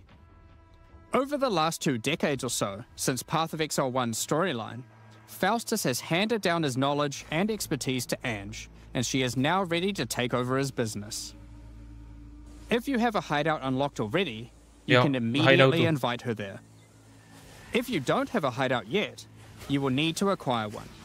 You can do this by completing a quest to defeat one of the bosses inhabiting an island in Act 4, allowing you then to take a slice of it for yourself, making it your new home and base of operations. Once invited to your hideout, she will now serve as operating your currency exchange, but also serve as the figurehead in your new trading empire. So, how does this new system work? In the existing trade system, you would list items for sale in premium stash tabs. And then when someone wanted one, you'd have to take it out for yourself and trade it to them. A musel za typkem přijít a prodat mu to, že jo? On se na připojil. Instead of using those, you can give your items to Ange so she can sell them for you. Jo, teďka to náš Ange. Musí mít nastavenou cenu ten item. Using in-game currency items, such as exalted orbs or chaos orbs. Once a price is set, other players will be able to find the item by searching for it on the trade website. Okay, takže pořád musíš na web. Once a desired item has been found, you can hit a button, which will instantly teleport your character in-game to their hideout. Je to teleportuje rovnou. Then, you can immediately purchase the item. And while there, if you want, browse their other goods, in case there's a good deal someone else hasn't yet discovered. You'll notice that as a buyer, on top of the currency the seller set for the price, it also costs gold to purchase an item, as Ange has bills to pay after all. As a seller, you'll immediately receive a notification when an item of yours is sold, and can also see an effect above Ange in your hideout when she has unclaimed currency. Just go talk to her, claim your currency, and continue playing at your leisure. Pak si přijdeš a vezmeš si od ní jenom. As many people already acquired premium stash tabs for the purpose of the trade system, we wanted to add a way for you to convert your existing tabs to merchants tabs. Můžeš konvertovat svoje existující na ty merchanty. But only if you purchase those tabs before the release of the third edict. No jistě. To clarify, the existing trade system will remain fully intact, so your premium stash tabs will not lose any of their functionality. We just figured people might want to switch over to this new system. We expect a lot of feedback around this new system, and I'm looking forward to trying it out with you. As we are not able to test internally with an entire, thriving economy, there will certainly be some kinks to work out. Based on how the system goes, we will be adding it to Path of Exile 1 when ready, so any of the tabs you purchase will also be usable there later. Next up, we're going to be talking about our new supporter packs. Today, we're launching 2 new series of supporter packs. Nový supporter packy, tak co? And Trathan Executioner packs. Půjdeme do toho, nebo ne? Each tier contains the pack's full face value in points, alongside several exclusive microtransactions. As always, the microtransactions in these packs are purely cosmetic and do not affect your character's power or progression in any way. The Justice series of supporter packs contains 6 exclusive microtransactions. Claim glory after defeating enemies, or inspire your allies by calling down the Banner of Justice portal. The Sphinx Mystic hideout decoration will identify items for you, displaying them as it does so. This ancient creature has been presented with many items over the eons, so has some strong expressions to make on the quality of your wares. Become a true warrior, worthy of delivering the justice of the eternal gods with the Apostle of Justice armor set. This armor set also comes with a matching back attachment containing a set of scales to measure your worth. With the Apostle of Justice finisher effect equipped, the Goddess of Justice herself will appear to decide on a verdict for slain unique enemies. Witness as she decides the fate of your slain foes. Will they ascend to be amongst the gods or be banished to the underworld? The Griffin fledgling pet will be your courageous companion as you journey throughout Rayclast. Take your place in the skies in the Plateau of the Gods hideout. This hideout comes with many different sections for setting up your home or base of operations. In order to travel between them, you simply just need to walk off the edge. Like a true eternal god, you can float between the mountains on the clouds themselves. The Trathan Executioner pack series also contains 6 exclusive microtransactions. The Trathan Executioner finisher effect is a brutal display of Trathan might, crushing slain unique enemies as if they were bugs beneath your heel. Kdyby jsi měl FPS hodně, tak ti budou ještě padat z oblohy všude tady ty hladiny. You're the perfect master for the ever-hungry carrion raptor pet. It has taken a particular liking to the taste of other pets, and at your command it will swoop down and eviscerate them, proceeding to satisfy its hunger by feeding on their corpse. The nobles of the 4 major Trathan houses had their mercenaries, but if their hired hands became notably irritating, they'd have to call in the Trathan Executioners. You can now embrace their methods and become brutality incarnate with the Cruel Trathan Executioner armor set. The matching Cruel Trathan Executioner cloak will shroud you in scarlet as you crush the skulls of your enemies and leave a trail of blood behind you as you build up a kill streak. Or use the alternate variant to simply put a skeleton on your back. Be bathed in blood as you mutilate monsters with the Cruel Trathan Executioner character effect. The swirling blood increases in volume as your spree of slaughter continues. Both this effect and the cloak use the same kill streak for tracking how much blood is shown. After a long and tiring day of executions, enjoy a relaxing game of dice with the Goblin Gambler's Hideout decoration. They'll definitely be playing fair, right? The Pulverizer map device brings a horrid efficiency to punishing the damned of Trathis. Each map you open will execute the next victims. This map device in its true ruthlessness tracks the total number of monsters killed, your kills per second, and your largest kill streak up to the point of the map being completed. This is then displayed on a leaderboard, so you can take a measure of you and your friends' violence at the end of each map. Additionally, any microtransactions from the supporter packs will be made available for use. Už byly hezčí supporter packy, tak to řeknu. Jako rád bych si to koupil, ale když se mi to nelíbí, tak... Let's get into the Q&A. But firstly, I want to give a huge thank you for your ongoing support. We're just about to start the Q&A with Ziggy D. Afterwards, at 11 AM NZ time, or 4 PM Pacific, we'll post Path of Exile 2, the Third Edict's patch notes. With the release at the end of next week, our community team will be posting crucial information you need for the release. Keep an eye on the news. Thanks for joining us today and checking out our latest developments. We're looking forward to seeing your experiences with Act 4 and its new bosses, fighting the Abyssal, trying new builds, and crafting new items. We'll begin the Q&A shortly, so please get your questions ready. No chlapi, tak jako Abyss super. Abyss se mi líbí. Ty změny ohledně tradingu jsou skvělý. Nově prostě možnosti craftingu determinovaného jsou super. Kampaň, to je taky určitě hodně dobrý progres, že už nebude muset dělat znova kampaň jakoby na crew difficulty, to je jako extrémní super věc. Spousta prostě nových jako quality of life věcí a těch hovadinek. Spousta nových buildů vznikne díky support gamům a tak. To je taky skvělý. Nějaký nový endgame progression, ať už díky těm novým gamům, co tam padají, nový bossové, nový mapy.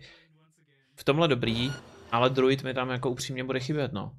Nebudu vám hát, jako. Druid mi tam jako dost chybí a chybí mi tam furt meč. Prostě meč, sekera, něco takového, to je podle mě základ, to tam jako mělo být, kámo. I kdyby nebyla postava. Ale jinak, jako overall, hele, nejsem zklamaný, ale nejsem z toho tak strašně odvařený, jo. Je to tak jako, že 7, 8, víš, jakože není to prostě úplný strop, ale jako hodně dobrý update. Ne, jako já si nemyslím, že to zabije Last Epoch. Zase tak zásadní to není. Ne. Má divný zazvuk.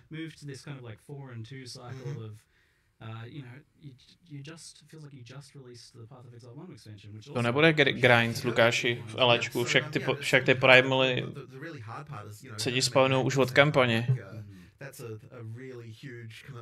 A některý mají úroveň třeba 30 level, jako. To nebude grind. Jako o tier 8, jo, takhle, ty musíš ty exalted itemy. Zvuk. Už. Ty exalted itemy možná jo, no. Těžko říct. Nevím. Nehrál jsem. Ale LEčko budu určitě hrát taky, jako, nevím.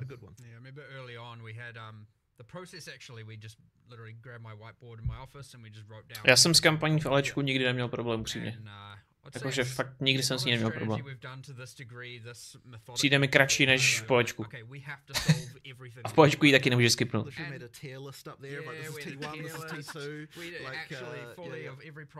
Ale hele, to je fuk, jako.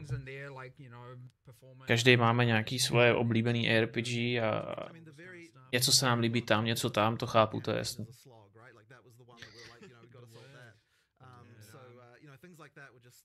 Jakákoliv postava by byla dobrá.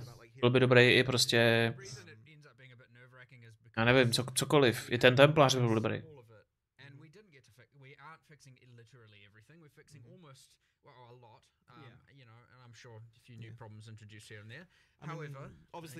No. That's it, asi.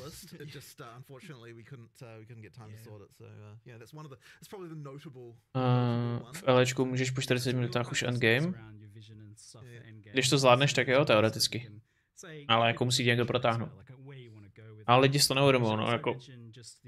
Ale v LEčku můžeš jako technicky jít už na 20. levelu, jako do endgame, teoreticky. Akorát to nedáš. Jsem rád pivovar si, díky. Ten Hammerden vypadá hodně dobře. To mě taky lákalo jako dost. To házení hammerů. Jestli se to bude počítat jako projektil, ale to je otázka. Jestli to budeš moct mít prostě třeba, víš, jako Hammerden kolem sebe, nebo rozstrojovat a tak dále. Já jdu taky chrápat, hoši.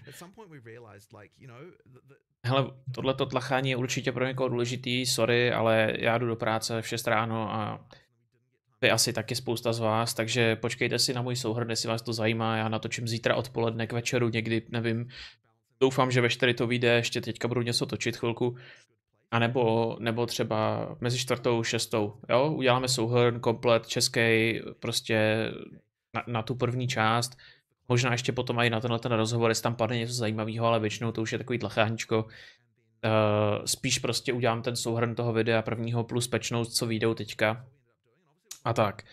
A vyzvedněte si dropy, přesně jak píše Lukáš, tady na Twitchi v inventáři.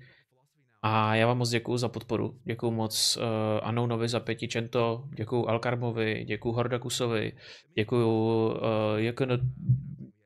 Počkej, mi to vypadlo. Jo, řekl jsem to správně, JKN.cz, díky. Takže díky všem za podporu, co tady dneska házeli borci. Vážím z toho. Za followy. Yes. Vyzvedněte dropy, přesně tak. A zítra u souhrnu A večer budu streamovat od 6 hodin Last Epoch Season 3, takže kdo má rád RPG hry, přijďte zítra taky na stream, jo? Díky moc, borci.